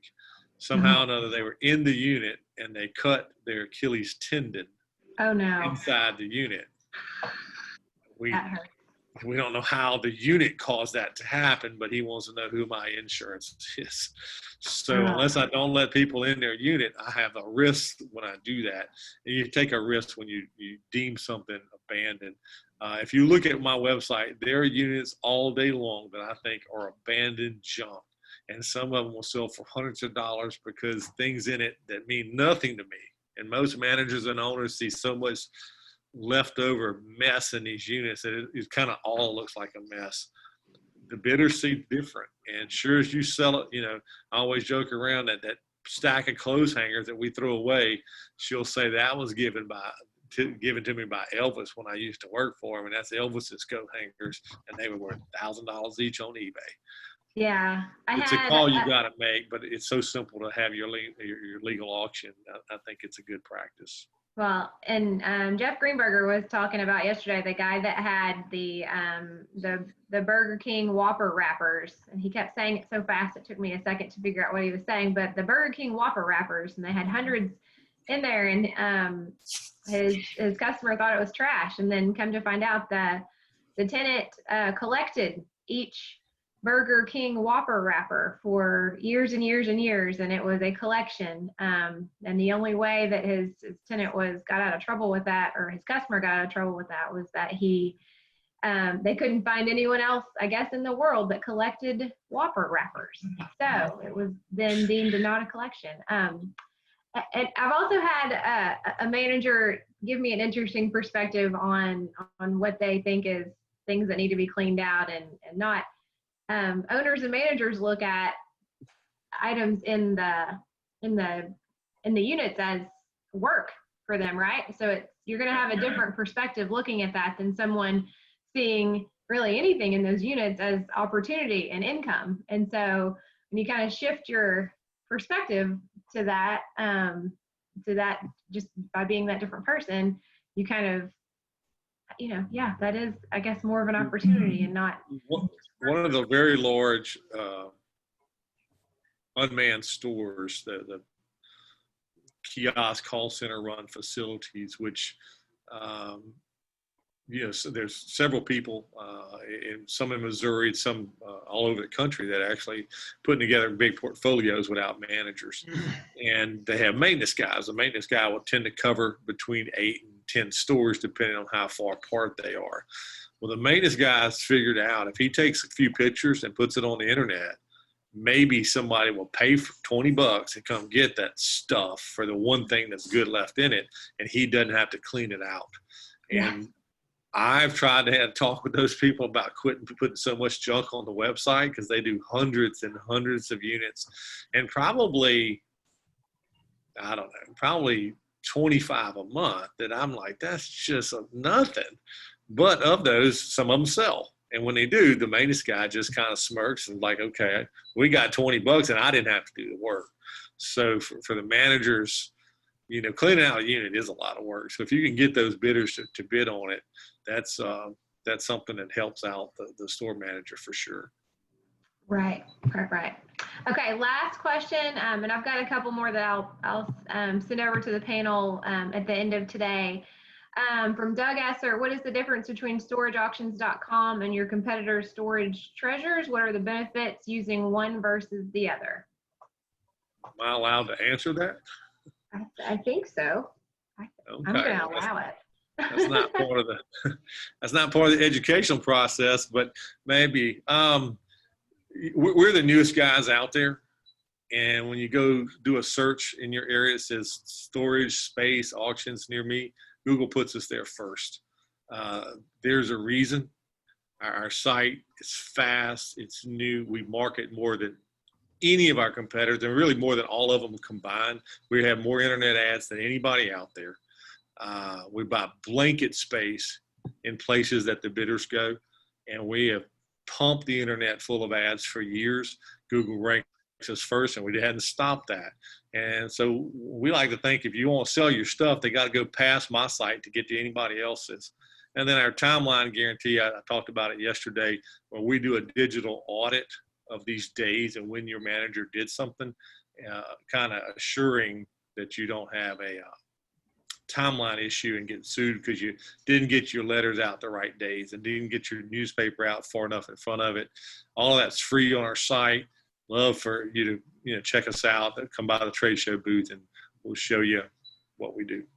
Yeah, I think that tell me what you're calling that again, your gut timeline guarantee. Yes. Okay. And we have a $5,000, pretty much is like insurance, to where if your manager did it and put it in our system don't catch that the days are wrong, and you get a judgment against you, we pay up to $5,000 on that judgment. Okay. All right. Lonnie, that's great information. We really appreciate you clarifying some of those very confusing, especially right now, items, and we just appreciate your support of our association. So yeah, Lonnie will be in our vendor hall starting today at 11:30. So thanks again. It'll be Alana. Yeah, she's prettier. Alana will be there. Okay, Alana will be there. Thanks. I'll work too. Thanks, Lonnie. Okay, bye-bye. Bye. All right, we are going to pass it over to Alex Herbs with Herbs Management. And Alex came on as a vendor partner this year. He, I think, has maybe a newer company that he is in the state of Missouri, I think exclusively. Is that right, Alex? Or almost exclusively. Close. Usually Missouri and Illinois is kind of we're out of St. Louis here, so it's anywhere Missouri, Illinois for the most part. So close to exclusively Missouri. So okay, perfect. Well, I know that he has thrown in some assistance with some newer owners lately, just answering questions and providing assistance in with them and trying to get them going. I know one situation we had a little bit earlier, one of the newer owners was kind of overwhelmed with the property that they got, and just needed some help with getting caught up on paperwork, and just that initial feeling of being overwhelmed right when you start in on something. And Alex came in and helped them a lot. So we got some really good things that they let us know about you and your company. So so we've got some questions that I am going to ask you today, just so our members can get to know you. Mostly on management procedures. Let's get started. Okay, so I'm an owner in small town Missouri. My wife and I built it 25 years ago, and we've managed it ourselves for years. We keep hearing other owners talk about their software and how it makes their lives easier. Why is that? software, I mean, it is the go-to thing. Is it's going to work for you, not against you. And I think there's some ownerships out there that really see software as, well, I don't really want to do it because it's more of a hassle versus I can just write it all down and something to that effect. So I think really there's a lot of great softwares out there, and we've heard about them, just softwares, websites, etc. We heard from Storable, we heard from Storage Pug with Tommy the last couple of days. So there's a lot of great resources out there, and if you can get the software set up the right way, which a lot of these companies have that capability to get it set up in the ways and the procedures that you want, that a lot of times the software actually does a lot of the processes for you. So now it automates a lot of systems. You're getting like Lonnie just talked about, was getting text messages out to customers about past due, getting letters out easily, emailing, etc. Doing a lot of those things that were used to be manual procedures are now caught up into a more processed and automated system, so that the system's actually working for you, not against you. So that's where I highly recommend it, and speak with these great companies that can really help you get it set up the way you want, so that it's really helping you out. Yeah, the level of customization right now is just really remarkable. So for sure. All right. So how has COVID changed store management? Well, I mean, just like it's changed a lot of things in this world right now. I mean, storage is no exception to that. And I think some of these, stereotypical or standard property manager roles have really evolved into, you're not doing your normal processes of, someone calls in and says, okay, I'm going to come to the store and rent now. You can't be doing that, or you have to definitely have procedures in place in the office. But it's really forced more towards these software. Software is really important, so you can do a lot of these automated processes, doing a lot of online rentals, pushing towards, more remote services like the online bill pay, really pushing more towards an automated and online experience is really where the property is coming to. And so now property managers are really forced to, they're really doing more of the on-site stuff versus doing that sales pitch, because a lot of that is now being done by your online resources and your phone calls, et cetera, and going from there. So you're seeing a lot more automation and remote facilities coming into play with this, and the stereotypical manager role is really being decreased from where it was, which is good and bad in some cases. So it's definitely changed up the environment of storage a lot for managers. Yeah, Tommy talked a lot about that yesterday in his presentation. Just so taking a lot of the sales things and putting them online. So it's kind of already done before it gets to manager. There's been a lot right now. I've from the third-party resources that we use, that not only Storable and Storage Pug and these sources, but a lot of them, like call centers, have become really big. Kiosks have become really big. Is really taking that hands-off experience where you're not usually just meeting directly with somebody on site. You're now meeting in these systems where you can call really at any time. You can use the call center up till midnight. You can use automated systems. So a lot of those are really coming into play at this time versus where they were, where it was handwritten right in your office at a desk and a handshake, and go from there. Yeah, absolutely. Okay, so I am an owner that has been looking to retire, but I am not ready to sell as I enjoy the cash flow. Would third-party management be a good option for my situation? Absolutely, and I think that's really where we specialize in this. And there's a lot of great companies that specialize, like Cindy and other great resources out there, where it's really, there's a lot of owners that like the idea of storage. They see it's a great asset class, but I'm not ready to sell, but I don't want to be there every day. So there's also resources that we just talked about in regards to just automating a facility. Maybe it's not a full service third-party management. Maybe it's just helping you get to, a spot where you don't have to be there 40 hours a week anymore, and we can really get some new processes in place. So maybe it's just more of a consulting for just a little bit to help you get certain processes, get your, auction procedures in place, get your operations in place, to help you get to that point that you can keep managing it. Because I think there's a stigma in the industry that, oh, I manage it just fine. Well, I mean, if you're managing it just fine and at 100% physical occupancy, like we talked about a little bit ago, I mean, you're not maximizing the value of your facility. So it might be worth having a third party come in, see what you're doing, and get a free consultation from myself, Cindy, other great experts that are on this panel right here, your board of directors. So there's a lot of great resources out here out in, especially in Missouri, to help you with these kind of facilities and what your next steps are for your property. Yeah, absolutely. Yeah, it never hurts to have, someone come and just take a look. And then, if you've got guys that have some services that you're offering that can just help out and get, someone that is looking to retire, let them start down that path. It doesn't have to be all at one time. So for sure. And I think that's where, we come in, you kind of said we're a newer company, but we've been in storage for a very long time. And that's why we got started. Is there were board of directors and panelists to hear, then other people saying, hey, I think there's really a need here in Missouri to help other owners with this. And that's what we really enjoy. So I love connecting. I don't, I'm not worried about getting a giant paycheck out of it. I'm worried about connecting and helping other owners to the best of their ability, like the association's here for. So. Yeah, and that's what I hear the most.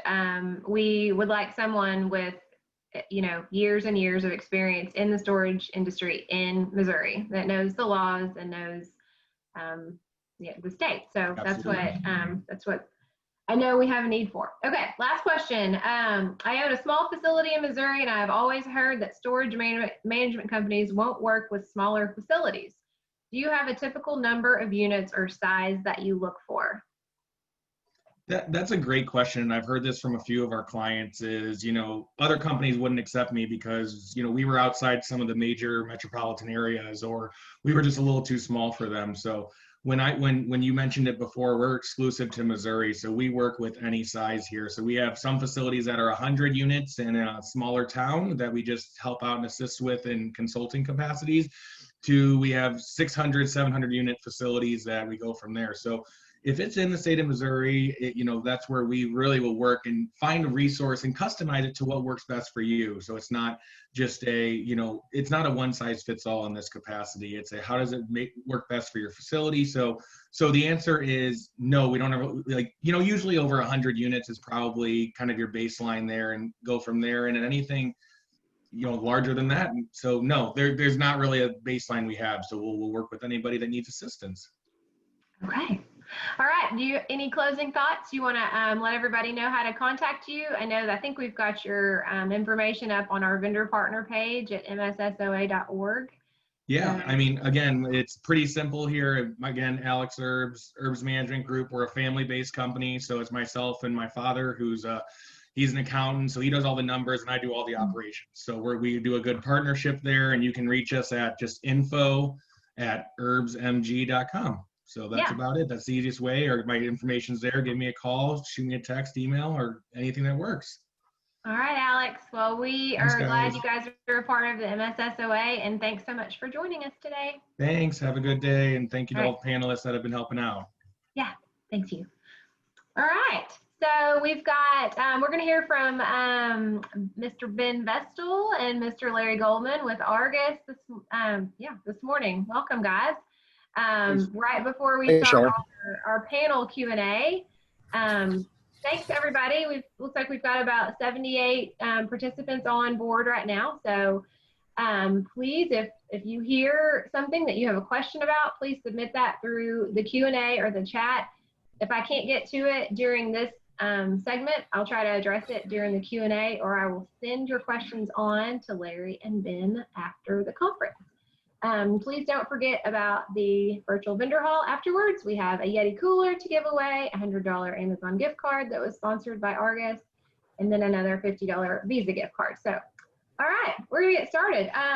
Ben, we'll start with what does Argus do, and how long have you been doing that? Well, thanks, Shelley. For the last 26 years, Argus has been providing its clients the best self-storage advice and guidance in the industry. Because Argus brokers are independent brokers that are part of our group, we're required to share commissions with outside brokers, and we work exclusive territory so we don't compete with each other. That ensures that we always have our clients' best interest at the forefront of our business. And Argus has really made that the sole purpose of its mission over the last 26 years, is to really provide the best guidance and service to the brokerage. All right. Larry, how has business changed in the past 20 years? Shelley, I've actually been with Argus longer than Ben, who's president of Argus, has been with Argus. And last year was my I came into the storage industry via recruitment by Argus back in 1998. And I think the Missouri Association was founded about 2 years after that, and it's been an important part of my business. But as far as the changes I've seen, I'm really dating myself because I think most of the attendees are a different generation, but they were actually facilities selling at 9 and 10 cap rates as opposed to say 6, 7, 8 right now, but there's a greater sophistication of operators. I think going into the financial crisis 10, 12 years ago, we came out with, we're a lot smarter in our operations. There's a lot more automation that's been accelerated by COVID.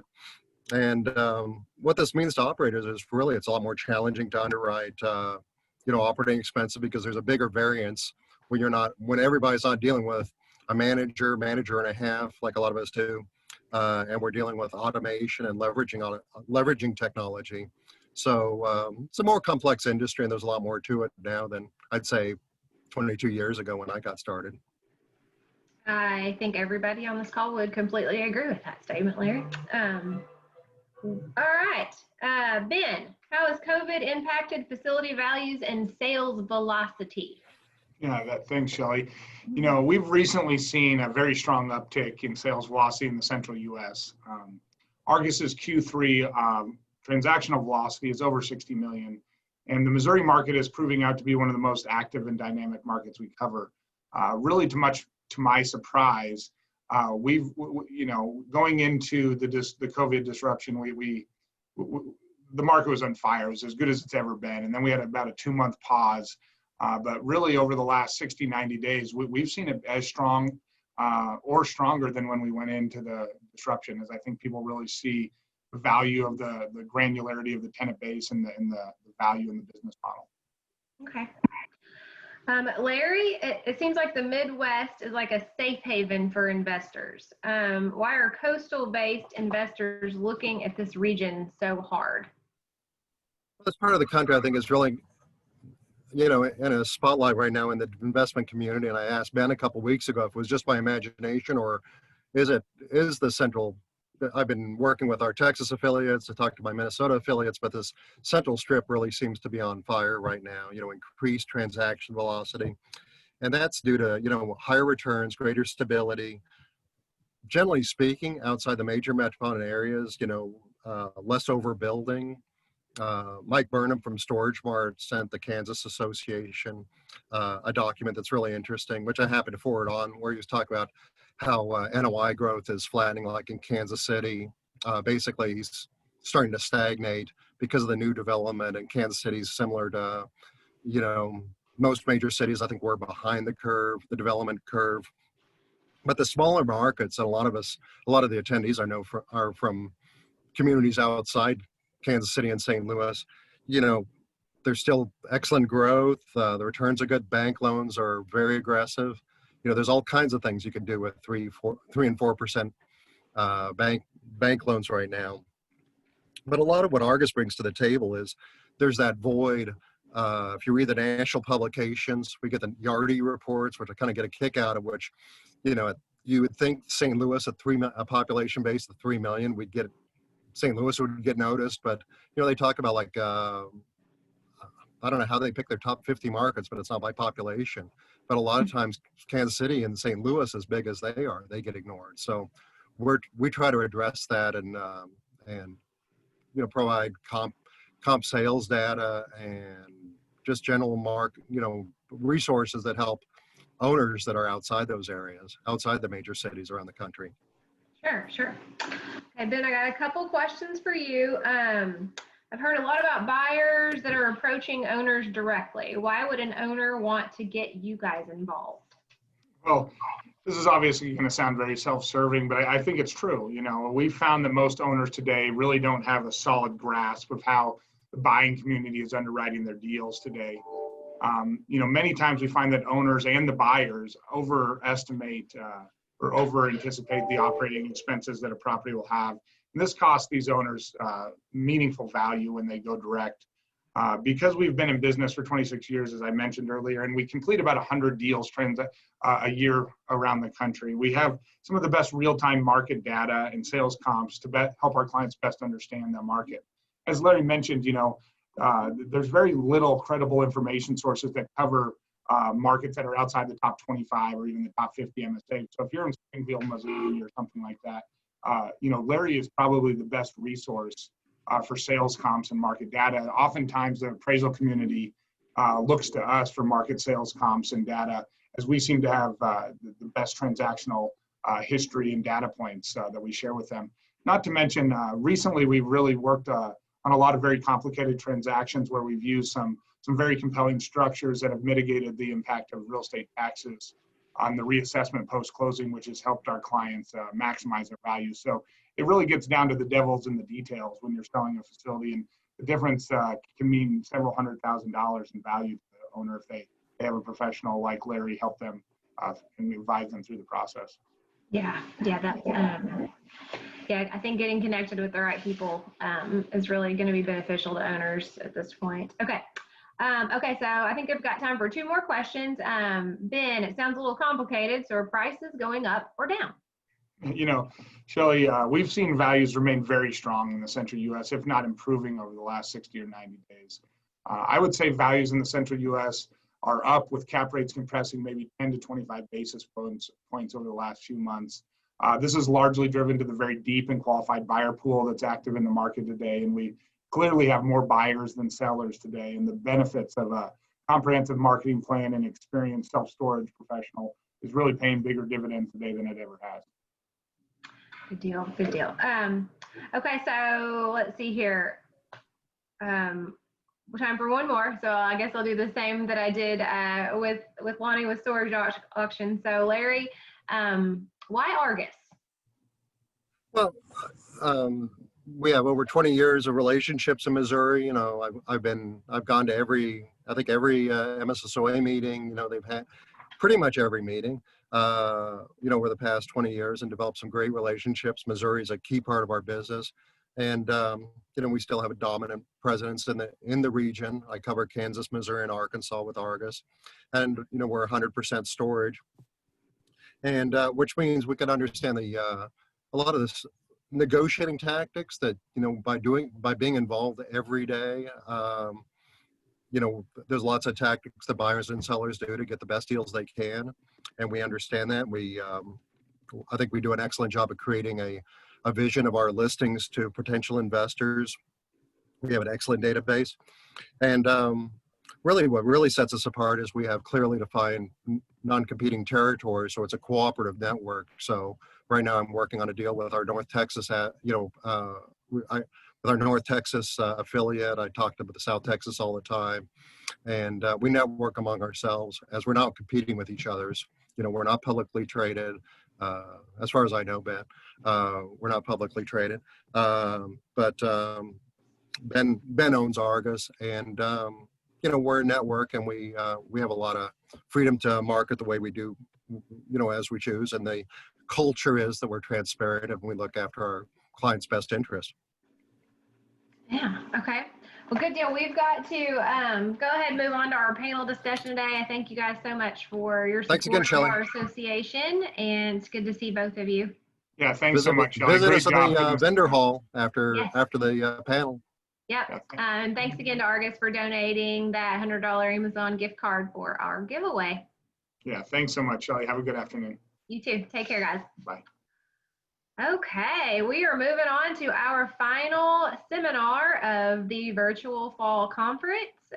Looks like we are still hanging in with about 70 participants. So I'm excited to get these questions out to you guys. So our panel is made up of, I will introduce everyone real quickly, Jeff Greenberger, Brian Wofford, Cindy Ashby, and Tommy is actually going to join us as well. So welcome, everybody. Shelley, you're a fantastic host, by the way. What? You're a fantastic host, by the way. I'm just so happy to be here. I can't contain it. I am. That's what it is. I think. Okay, so we're going to go ahead and just jump right in, guys. All right, Jeff and Brian, what is the current state of having to advertise auctions in the newspaper? If a newspaper is available, do we have to advertise them there? Where do we advertise if there is not a newspaper in our area? Well, Brian, you want me to handle it? Yeah, go ahead, sir. Yeah, newspaper advertising is still required in Missouri. You got some concessions when the statute got cleaned up, that it's in the classified section of the newspaper, which is much better than the legal ads where it's about 10 times the column inch price. So you're allowed to run it in the classified section. It's a one-time ad. And I think maybe a miscommunication happened in Lonnie's section. It's one time at least 7 days before the sale. I think someone asked earlier about 10 days before the sale. It's not, it's 7 days. So you can run it 10 days, but it's once 7 days before the sale. Okay. There's no provision in the statute about what happens if there isn't a newspaper where you are, because it's just a newspaper of general circulation in the jurisdiction where the sale is to be held. That's a pretty wide swath. It's no longer that legal, like Oregon type newspaper that it used to be. So, I mean, there's some kind of newspaper of general circulation, I think, everywhere in Missouri now. It doesn't have to be the legal notice newspaper. So I don't, if you've got a place where you have a storage facility where you don't think there's a newspaper of some sort of general circulation, you can email me and we'll find you one. Late to lean, we know where one hides under a rock in every part of Missouri. So we'll find you one. Yeah. So at this point, we're still encouraging use of the newspaper ad. If we can assist you in helping to find that newspaper, we can work with Jeff and get you that information. So, Brian, is there anything you want to add to that? No, I do know that we've had several clients say they don't have a local paper. Well, when you don't have a local paper, and Jeff, please correct me if I'm wrong, you go to the closest local paper. If you're in a town that has 300 people, of course, you're not going to have one. But maybe the next town 15 miles away have 20,000 people, and they do have a newspaper. If I assume right, it's the one that's closest and most local to you. Is that correct? Right. General circulation is actually a legal term of art. There's actually a statutory definition of what general circulation means. And so it's whatever newspaper services your area, and that would be closest town. Awesome. Okay. Jeff and Cindy, what do we do if we have a tenant doing drugs or storing drugs at our facilities, but don't have them on footage? Cindy, you want to start? Mine's real simple. Call the police. Okay. Yeah. I mean, you don't want to get personally involved. That's not your job. That's not in your managerial duties. So good for you that you're paying attention and you know what's happening. But I say call the police. Jeff? Okay. Let me also mention, I mean, your leases generally are all 30-day, month-to-month leases. And so some police departments, like where I sit in Cincinnati, our police would not get involved. We're breaking homicide records this year because bars close at 10 p.m. Oh, no. And so once bars close at 10 p.m., people are going out in the streets and murdering each other. Okay. We've got a big tote board going downtown now of the number of homicides because we just broke the record. And so we're going to break a big record by New Year's Eve of how many homicides we're going to have in the city. Police don't have time to deal with drugs in storage facilities. So that's paperwork for them and they don't want to do it. And they don't want to take people to jail because the jailer doesn't want that. So you can give a 30-day owner wants possession in Missouri. You can terminate a lease, right? You simply say at the end of, and again, you're either a end of month or on the renewal date. We choose not to renew you at the expiration of the lease. And if they don't go at the end of that, then you can take them to eviction court. And remember, these eviction moratoriums that exist in your state exist for non-payment of rent evictions, not other things. You can evict your tenant if you have to. Again, the magistrate or the judge doesn't want the headline that they refused to evict someone who was cooking meth in your storage unit, right? That's not the headline that judge wants for re-election next year. Right? No, So no. we always say in our business, no one wants that headline. Right. So the police may help you. If they don't help you, give them a notice saying, hey, on October 31st, we don't want you anymore. Go find somewhere else to do this stuff. And most of them leave. Cockroaches do not like light shined on them. I like both of these answers. If I guess depending on your situation, you know, if you are in a smaller town and your local police is not dealing with what Jeff is dealing with in Cincinnati, you may have that option to call the police. Otherwise, rely on your lease and yeah, make that call. Brian, you want to add anything to that?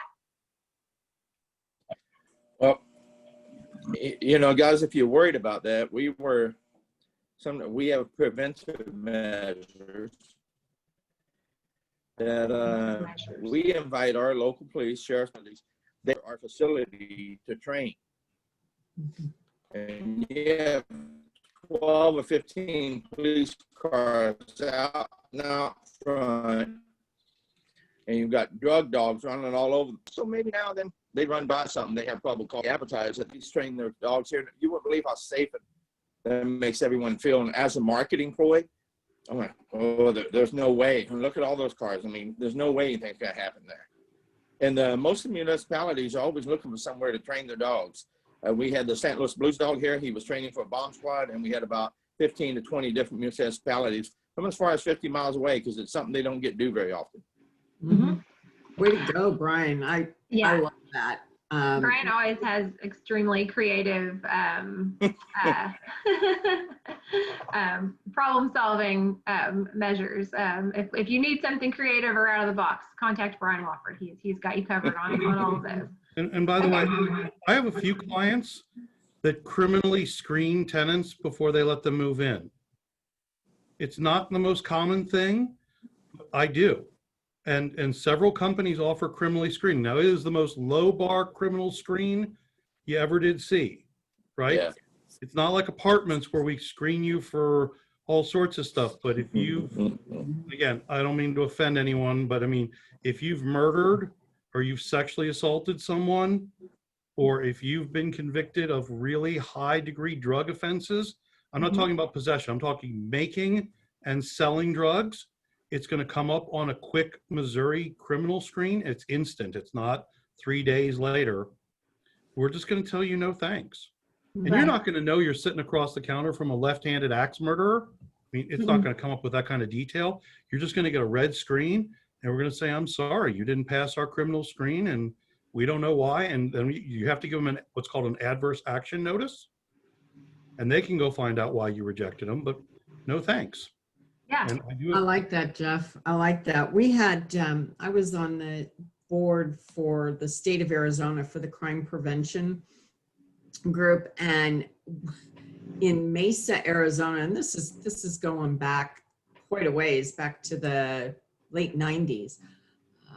But we actually had crime-free storage in the city of Mesa, Arizona.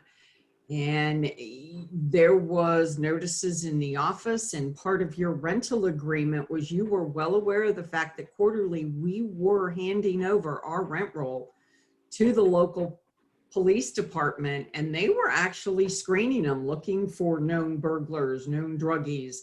And as soon as they saw that, and we'd have people that would turn right around and walk out of the office. And yeah, let me be really clear about that. Do not put up a sign that says everyone's subject to a criminal screening if you don't do it, because that creates a reliance argument against you, right? Okay. Someone's at the facility, they get sexually assaulted, and then they sue you and say, I thought you screened everybody, so I thought I was safer here, and you don't do it. You bought yourself a lawsuit. Okay. I have clients that do that.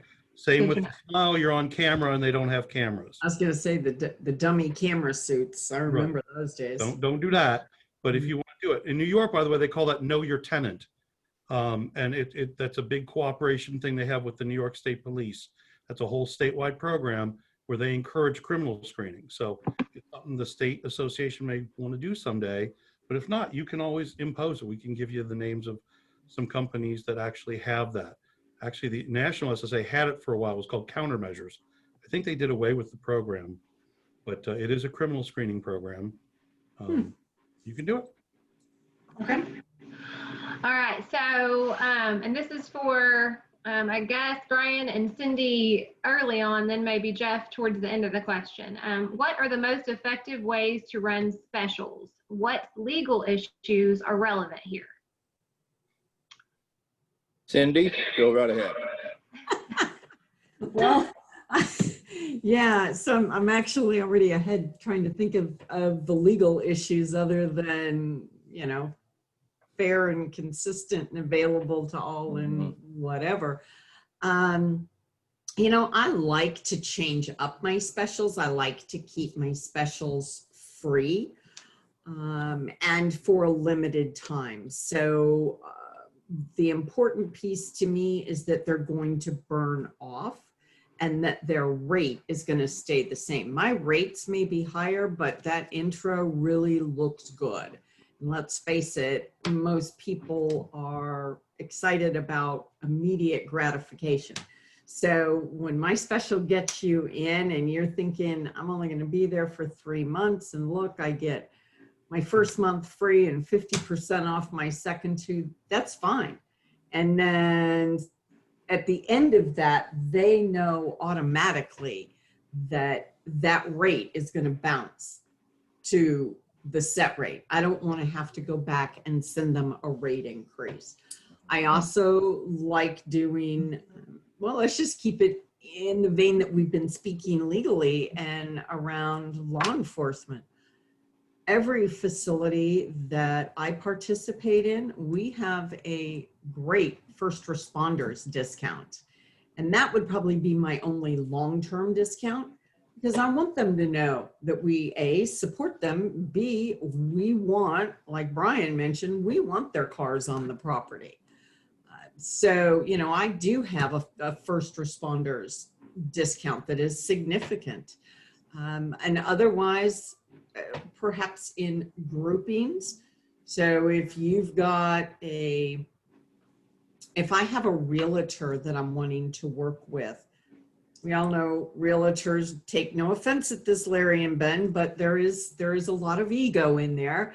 And so I draft up a coupon that has their picture in the middle of it, and they get to write as a gift certificate to a buyer or a seller, you know, you get 2 months free at such and such a storage, and it's coming from them. So I make sure that they're specific. I make sure that they're measurable. There's an old adage in marketing that 50% of your marketing works. Figuring out which 50%, it's a little difficult. So I want to make sure that it's specific, that it's measurable, and that it burns off, because I don't want you on that discount 2 years from now. Sure. Yep. Right. Okay. Well, for self-storage too, our owner operators need to remember, because you have a special doesn't mean it has to be on everything you have. And just because you get 88% occupied doesn't mean your special will stop, because maybe they stop for all of them, but you have 65 by 10s and you have 30 10 by 12s that just don't seem to rent. And they're becoming rotting units, which means they've been sit for 6 months. Those are the ones you can still put specials on. And the specials depends on the availability. I mean, if you have one left, please don't run a special. You have 2 left and you're 95% occupied, yeah, don't run a special. If you have 1 unit that just doesn't seem to rent and you have 60 of them, do something out of the ordinary to get those rented and get those moving. Because while your specials are meant to bring people in, if you leave them everywhere you have on every unit you have, you're also wasting money. So make sure you look at not just your whole facility, make sure you're going to look at each individual size. And that's where your special should be. Some need them, some don't. Sure. Okay. All right. Jeff, you have anything to, okay, here we go. He's ready with a prop. I love props. Here it comes. may be withdrawn without notice. Okay. Love my asterisks. Love it. Certain restrictions apply. That's it. That is what restrictions do. They apply. Secondly, there's one special or one word about specials that I got to remind you about. Y'all know what this is, right? It's a phone, a mobile phone. Okay. 26 state attorney generals about 9 years ago, sued all the cell phone companies because they used to say, get a free cell phone with activation. But the cell phone wasn't really free because you had to sign a service agreement. What happened if you didn't live up to the services agreement for 2 years? You owed the money back. You got to be really careful with the word free. If free means given without any consideration, right? So if you're giving free months, is it really free? Is it given without anything else? Like, is the first month free, really free, or do you have to sign for 3 months? And if I don't stay for those other months, do I owe you money back? Do I get a real free truck with move-in, or do I have to sign a 3-month rental agreement? I know it sounds silly, but it's so much better to say you get a truck for a penny with move-in. Okay. Your 3rd month is a penny. Even if it's just you take a penny jar on your counter and they take the penny and hand it to you. Free is a very dangerous word. State attorney generals got all empowered and bitter with that cell phone lawsuit. Okay. Well, I don't think anyone's going to come after a single operator in Missouri because you said free truck with move-in. Jim Chiswell tells the story about an operator he had that free truck with move-in, and some guy came in and said, okay, I'll take a Ford F-150. And it was a Yellow Page ad, and he had to go buy model Ford F-150s to give away because people were coming in saying, I'll take a free truck. And he's like, here's your Estes model. Wow. What was that model company with the model glue? Whatever, I forget. Yeah. I didn't get that name right. Always have such great stories, Jeff. Right. So just do it for a penny, do it for a nickel, do it for $1. But watch the word free. It's part of my obliterate it from your vocabulary list, like surveillance and monitoring and all that. If you don't know that list, it's in an article on my website. I don't have to, but it's on selfstoragelegal.com. You can always look it up. But free is one of those dangerous words that can get you kind of upside down that you didn't mean to, because it's a nifty word, but watch it. That's the legal implication of specials. Do it for a penny, do it for $1. Good point. Thank you for the clarification and warning there. Okay. Debbie Downer has spoken. Well, even thinking free move-in, or first month free, it needs to be specific, because the first month really, it's the rent that's free. You're still going to pay an admin. You're still going to pay insurance. Public storage has been sued again over that. Yeah. Right? Wow. The lawsuit is, you said it was free, but it's never free because you have to buy insurance, you have to pay an admin fee, you have to do all these things. That lawsuit again is percolating in Florida. It's a class action again. How it will turn out, I never know. Yeah. But take a lesson. Public storage doesn't seem to be mind getting sued. Your operators are not the size of public storage in Missouri, and you probably would mind being sued. So yes, that is. We would like to protect our owners and operators and members against any lawsuit. Okay. Cindy and Brian, what are some specifics that you have seen improve the professionalism of your managers? Explain the connection between improving professionalism and improving your bottom line. Ma'am? Yeah. Well, I think the second half of my presentation kind of lent itself to that. But I'm gonna maybe give you a real life example, even though it's not quite as fun or engaging as Whopper Wrappers or free trucks. However, I had a manager in California that was not professional. You know, if he's dirty and his clothes are wrinkled, what are you going to attract? Good people that care and put their trust in a manager are going to store there. People that don't care if a property is clean because they're not going to clean it and they're going to just add to the filth. They don't mind seeing that. So let's set that aside. This guy was very unprofessional, and I caught him. He didn't collect on late fees. He waived a lot of late fees. He would move people from one unit to another, move them out, move them back in so that they could get out a lien, all in exchange for a case of beer. So needless to say, we weren't making a lot of money there, but he was getting free beer. When I replaced him, the couple that came in were professional, great people, good managers. But I never received so much hate mail because the tenants despised this team that came in. And the reason was they were professional. They were going to collect on the late fees. They weren't going to accept a case of beer. At the end of the day, the money was going up and the property got cleaner and cleaner over time, which allowed us to, again, increase rents. So yeah, managers and their professionalism definitely have impact on that bottom line, just in that way alone. Brian? Well, one of the things I've noticed of a lot of the operators, they don't have uniforms. I mean, and if somebody walks in and you allow everyone to wear their own clothes all the time, you're going to get all sorts of interesting clothing. Go pay 40, 50 bucks, buy a nice Nike, buy an Under Armour, buy something, put your logo on it, have them dress in khakis. You know, have your manager looking good. One thing we do that's unique to us is on the first day of everyone's employment, before they even come and start training, we have them go out and mystery shop 5 to 6 of our competitors.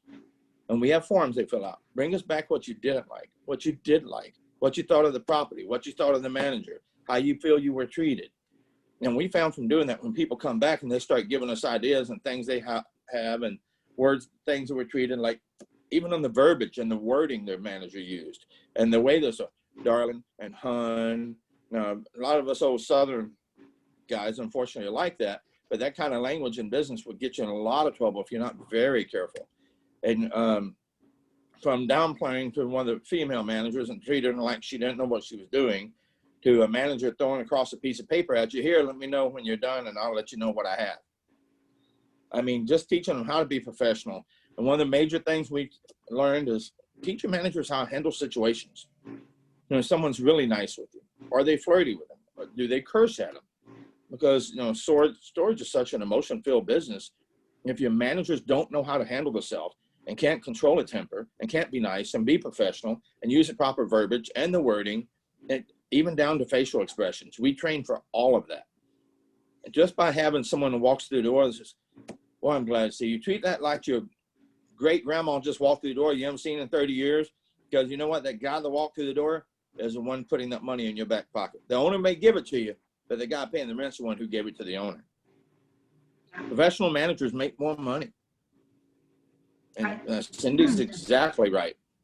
Very true. Hey, Brian, how many times just in getting the manager to stand up, do you either feel like, for me, it would be my mother, perhaps some, it would be Gibbs, NCIS, but my goodness, if somebody ever walked in, our guest walked into our house and we didn't stand up to greet them, bam, on the back of the head. I mean, right? And I would try to tell people that we want to welcome our guests. Stand up, show them you care enough to greet them with respect, and just get everything started off on the right path. Because I have a way I train managers to do that. I said, I bet you have a buzzer in their chair or what? No, I bet I can teach you to stand out of your chair and you stand up for me every time.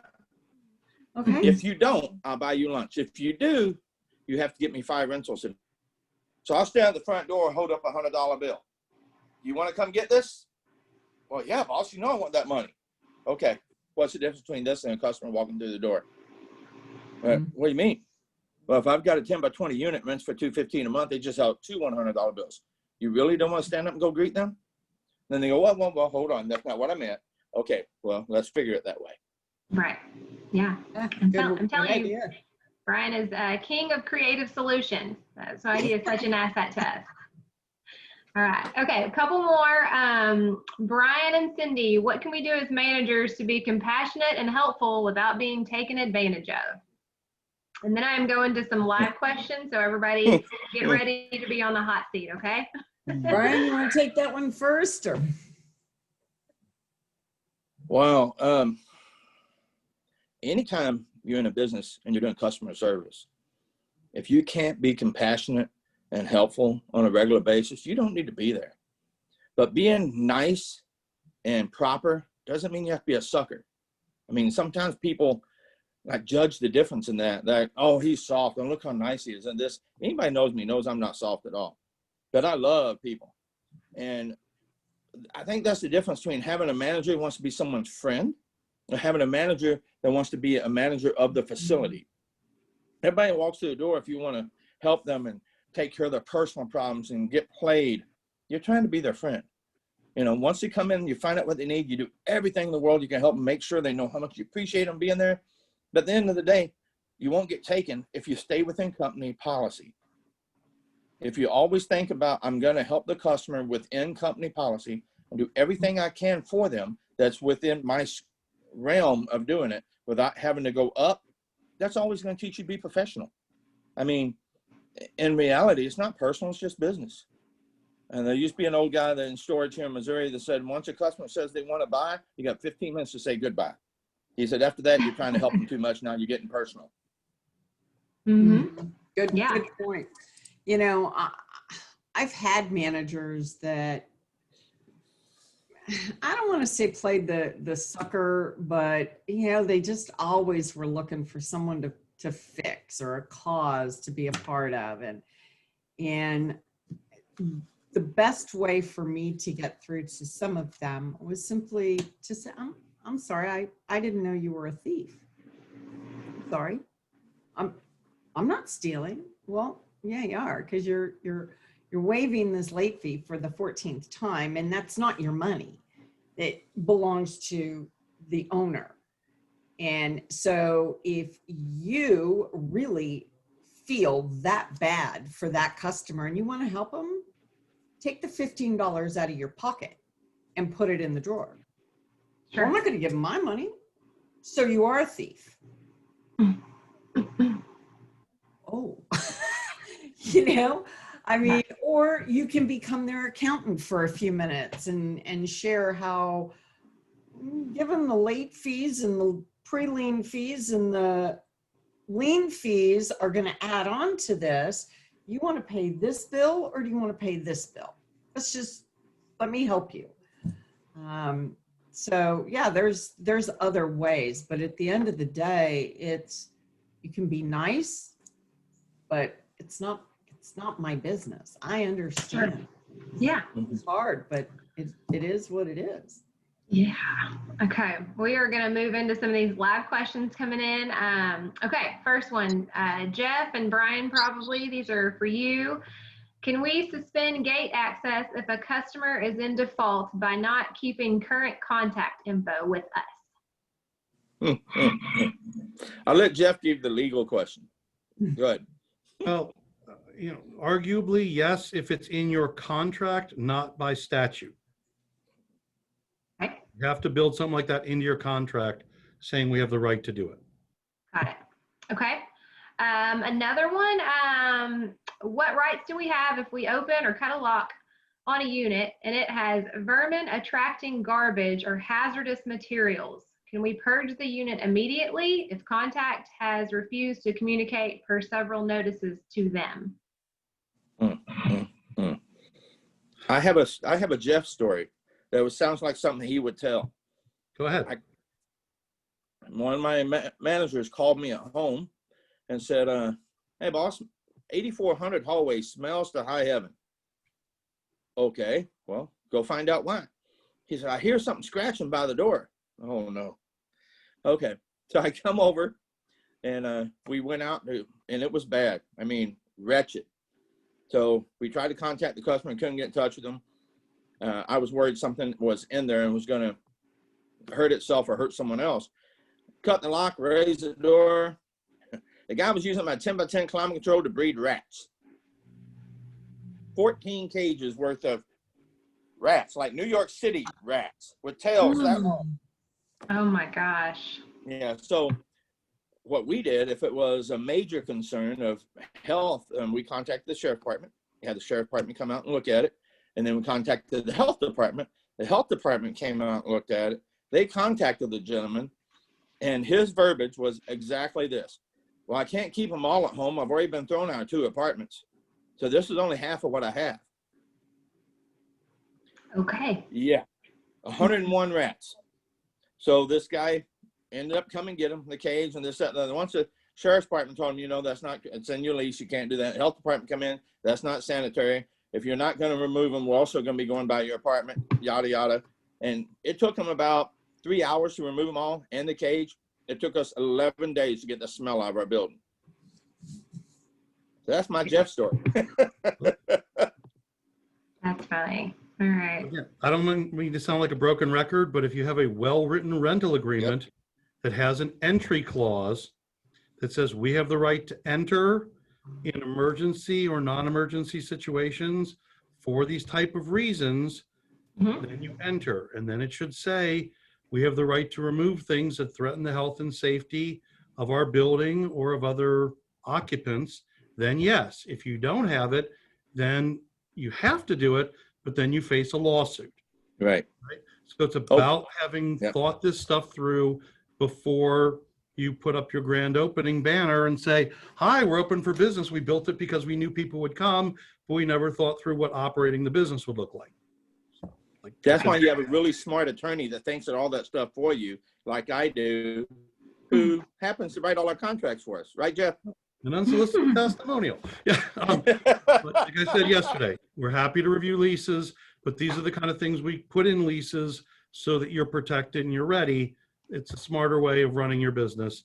If you don't have it, I mean, yes, you obviously need to remove things that affect health and safety, but then you risk facing a judge and having a judge sort of think, not understanding self-storage, saying, wow, these rats were probably worth $500 a piece and you just threw them in a dumpster. Now we have a case rather than a clear-cut right to protect your business.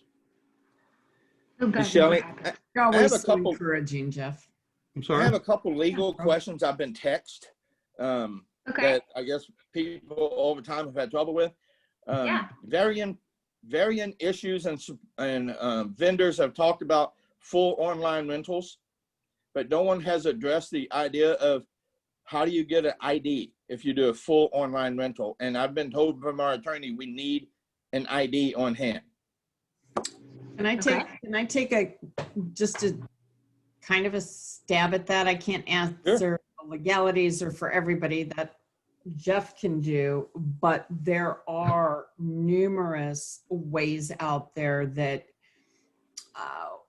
for instance, one group has an app and you end up taking a picture of that ID and uploading it. So, and there's some that you get the online rental, but you must show up in the office because you don't get to access it until you come in and submit, give them your ID and proof of insurance. So, you know, but I've seen a lot of them more going to the photo being accepted, taking it by with your phone or your computer. Unfortunately, you could have anybody's ID, as I'm sure I can see the smoke coming out of Jeff's ears. He's so ready. The blood's running down the side of his mouth. So yeah, go Jeff. Well, no, I mean, Cindy knows, Cindy and I talk, 3 times a week, and she knows what I think about this. And right, Brian, you're exactly right. I've done a whole seminar called, why can't I exactly fall in love with online rentals? And this is not Right. Not automated facilities, right? Where you walk in and there's an automated situation or a kiosk or some equivalent thing. This is, where you're doing it from your cell phone and you're putting your son's ID in front of a cell phone and saying, I am me, and you don't really know. I mean, you just have to be careful. And so, I still think there's got to be something where, someone in a I hate to call it a call center, but a call center is looking at you and you're sending in a picture of your ID so that you don't present as a 70-year-old person, but sending in an ID of a 20-year-old person on your ID, right? I mean, Right. AI There's hasn't going to be quite some type gotten. of verification. Yeah. Yeah. Your conversation yesterday about requiring social security numbers, I am worried that. Okay, hold on. The tax is getting smaller. I'm worried that would cost me customers from facilities that do not do it. What they asked me about that, and that was just basically a comment from them. I told them, it's basically a liability. If you take social security numbers, you're really, really covering yourself. Will it cost you a few customers? Maybe, but it just depends on where you want your liability at, Jeff. Well, I'm gonna let Cindy answer that. I mean, here you guys are real operators. Brian, you generally require them, correct? Does it cost you customers? I've had a few, but then again, I've also had a few that don't want to let it take a copy of their ID. So, I mean, sometimes I hate to say it, but it's almost like a little bit shady to me that you don't want me to know certain information, but if you're filling out to buy a car, to buy a house, to rent an apartment, at a rental place, you have to give them all your information. So why am I different? It might be the best rental you ever lost. Cindy? Yeah. Yeah. So I'm not afraid to let somebody walk away. But when it comes to the Social Security number, there's times where it's more critical than others, depending on the market. And Jeff may cringe when I say this, but if I can at least get the last 4 of the Social Security number, not the whole thing, but I've got their driver's license, so I've got that ID, the state it was issued, I've got their date of birth, because really the reason for getting that Social Security number is in the event of foreclosure. And we want to track them down, or if they're in the military and we want to find out if they're here or overseas. So as long as I can get a piece of it, I'm okay. And the fact that I'm in North Carolina and Jeff is sitting in Ohio right now, and if you don't notice, I'm not looking at him because he may be cringing, but that's what I do. Right. Everyone has their own business comfort level.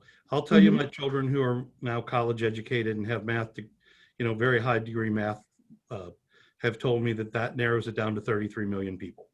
And so when you're trying to compare that to a bankruptcy database, I had a guy yesterday that we had to check in, his last name was like Nudedecker. And it was such an uncommon name that the last 4 digits allowed us to confirm it wasn't him. But if you've got Juan Gonzalez or Bill Smith, 33 million options wasn't going to allow us to confirm he did or didn't file bankruptcy. And the story went yesterday, because I think I started to tell the story. The guy said, I filed bankruptcy. And the lady said, give us your case number. No, call High Something Bankruptcy Services. And we called High Something Bankruptcy Services and said, check our website. And we couldn't. The website was non-responsive. And the sale was at 11 a.m. today. What do you do? He said we filed. We couldn't, fortunately it's such an uncommon name we could check, but otherwise we would have been up a creek without a paddle, and the last 4 digits wouldn't have done it. Yeah. Wow. Well, here's my last one. I've never been asked this before, so I'm very curious how you will answer this, Jeff. Recently, I had someone pay rent for another customer, but the person paid rent was not a customer. After the customer moved the stuff out, the gentleman that paid the rent denied the charge. Yep. Should I accept rent from everyone, or should I, if it's from a non-customer, should I require cash? Well, and we've been talking about this, and Brian, you and I have actually talked about this once. Yep. You know, for about 8 years now, we've been talking about building into your rental agreement sort of the rules of the road for rent payment. Right. I hate to keep sounding like I want to write everybody's rental agreement, but you know, you do need to tell people when you're going to stop accepting checks and when you're going to stop accepting credit card payments. And Chase Bank says that credit cards used to pay very late rent have one of the top highest dispute rates of any transaction that they follow. They say it is the third highest after porn and escort purchases. Now, I can't tell that story in Utah because I got called on the carpet by some people who were very upset by me saying porn and escorts. So now I can't tell that story in Utah anymore. I had to go down to the Crystal Chapel and apologize to something like that. So anyway, but it's true. It's just statistically, if you accept a credit card very, very late, it's got a very high chance of being disputed. And so because of how our industry has risen above the radar and everything, people are willing to sort of do that to us now. And so you tell people to avoid a discrimination claim, you put it in your rental agreement, whatever your rules are. And I don't want to make a mountain out of a molehill.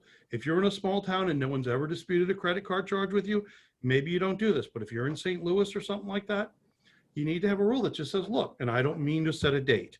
And you need to have your own timeline. And if you follow Lonnie's, that's fine. If you follow mine, that's fine. But whatever it is, maybe about day, like when you invest in advertising, whatever day that is, once you go hard on advertising, if that's day 40, if that's day 37, whatever it is, you don't take forms of rent payment that can be disputed or stopped. You go to money order, cash, cashier's check. So you're protected. I have a question. What if they bring the credit card in person? You actually have a signature on file. Can they still deny the charge? Yeah. And here's why. Do y'all remember when Target a couple years ago had that big data breach? Yeah. Okay. And the whole world went, why don't we have chip readers like chip credit cards like Europe? Right? Mm-hmm. And the credit card industry, which I think is like Mr. Burns from The Simpsons, they're like, oh, fine. We'll do that for you. Yeah. Right? And in exchange, we're going to change all the rules on credit cards. Right? And now the only way you can win a dispute is if you dip the chip in the reader. Right? Chip. And when I got married, a chip and dip was something you registered for. Now, a chip and dip is a thing you have to put a credit card into. Mm-hmm. How many of you have a chip reader at your self-storage facility? And the answer is none. Because the only dip reader for chips exists in a kiosk right now. None of your software companies provide them. Okay. Yeah. So you will automatically lose every dispute on a credit card until you get dip chip readers, which are coming but don't exist yet. So anyone who says, I came in, I signed for it, but you swiped the card and it's a fraud claim, you still automatically lose. You're just, in our industry right now, we're destined for failure on that. And so you still I mean, look, again, small town, large town, you make your own decisions, but the reality is we are set up for failure in our industry till we get the chip readers. Sorry, bad news to end on. No, I don't think that. I think it's good information. Okay, so one more question around that same subject. What if you get them to sign a one-time payment authorization? Same thing. It's just, if it's dad's credit card, if you don't get a dip of a chip in a reader, people can claim it was a fraudulent signature. You made it up yourself. It wasn't my card. I mean, same deal. It's just, okay. We just think you ought to cut off credit card payments at some level. And look, here's my solution. How did this industry start 40 years ago? People went to Western Union and sent you money. Right. Right? That's why the good Lord invented Western Union. If you want to take a payment by credit card, make them go to, I don't know what chain of grocery stores you have down there, but make them go to Walgreens or Kroger's or whatever chain you have. Let them send you the payment by MoneyGram. They pay by credit card. It comes to you by MoneyGram. Okay. Now the dispute is with Western Union, not you. You get your money. It's in good form to you. It's like getting a money order, which is much harder to dispute. Right. Okay. Good deal. Okay. All right. So we will wrap up with this last one, a little bit off topic, but do I need to charge sales tax on an online auction? I'm thinking it's no, right? Sales tax on an online auction. As far as I know, no, and that's because you apply the proceeds from auction to whatever you want, so you can apply it to fees and other things and not rent, and therefore, rent. You know, we don't think the sales tax commissioner is looking at that quite so hard. Okay. Yeah, probably not. Okay. I had several more questions come in, but I'm going to send these to you guys individually. If I did not get to any of our attendees' questions today, please feel free to email me those and I will get them out to the right people.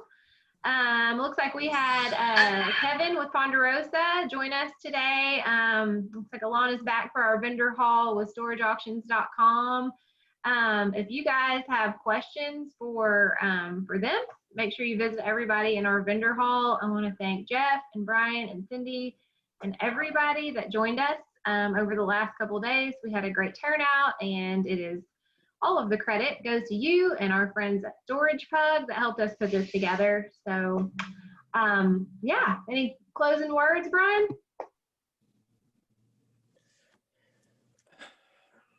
I go back to what I said yesterday. I think Cindy said something about it earlier. It's just be grateful for your managers. Sure. Be grateful that we are an essential business. Be grateful that you're still able to pay your bills. And managers, be grateful for the owners that are still employing you. And we're at the point where storage just isn't having a rough time. Storage isn't always, bulletproof. I think we've come through this one pretty good. Is everything down a little bit? Yes. Are we losing our butts? We're going to lose our stores? No. So in that aspect, we're doing much better than much more of the businesses. Just be thankful, and don't forget your managers. Once a month, I treat all my managers to lunch. I tell them to take $20 out of the petty cash, order yourself lunch from wherever you want, and that once a month, it's me saying thank you. And while $20 may not be a lot to a lot of us, if your managers are making $15 to $20 an hour, and they get an hour out of their day, they don't have to buy something. It just shows how much you're happy and grateful and thankful for them. Yeah, absolutely. Absolutely. All right. Thanks, Brian. With that, I want to encourage everybody to head on over to the vendor hall. I think Tommy's going to throw that link up again, and he's also emailed it to you. We've got that nice Yeti cooler that we're giving away today, the $100 Amazon gift card. Board members are not eligible for those drawings. Sorry, Brian. And oh man. and then we have another $50 gift card to give away too. So thanks everybody for joining us. Please, if you have not paid your membership dues this year, please do so. I don't like to hound everyone about that. If you are not receiving mailers from me, like this one that you should have received this week, please contact me as soon as possible. We've got a lot of articles coming out pretty soon in our newsletter and some postcards or emails. If you're not getting emails from me at least once a month, then we've got to fix that issue too. If you haven't created your account on mssoa.org, I would encourage you to do that. Our new updated rental agreement is there for your taking. Anyway, okay. Well, this is me saying thank you to everybody. Please head on over to your to the vendor hall. Tommy, you have anything you want to throw in before we wrap up? Thanks for letting us be a part of it. Yeah, absolutely. Thanks so much for all your work putting it together. Thanks, everybody. All right. Bye, guys. Bye.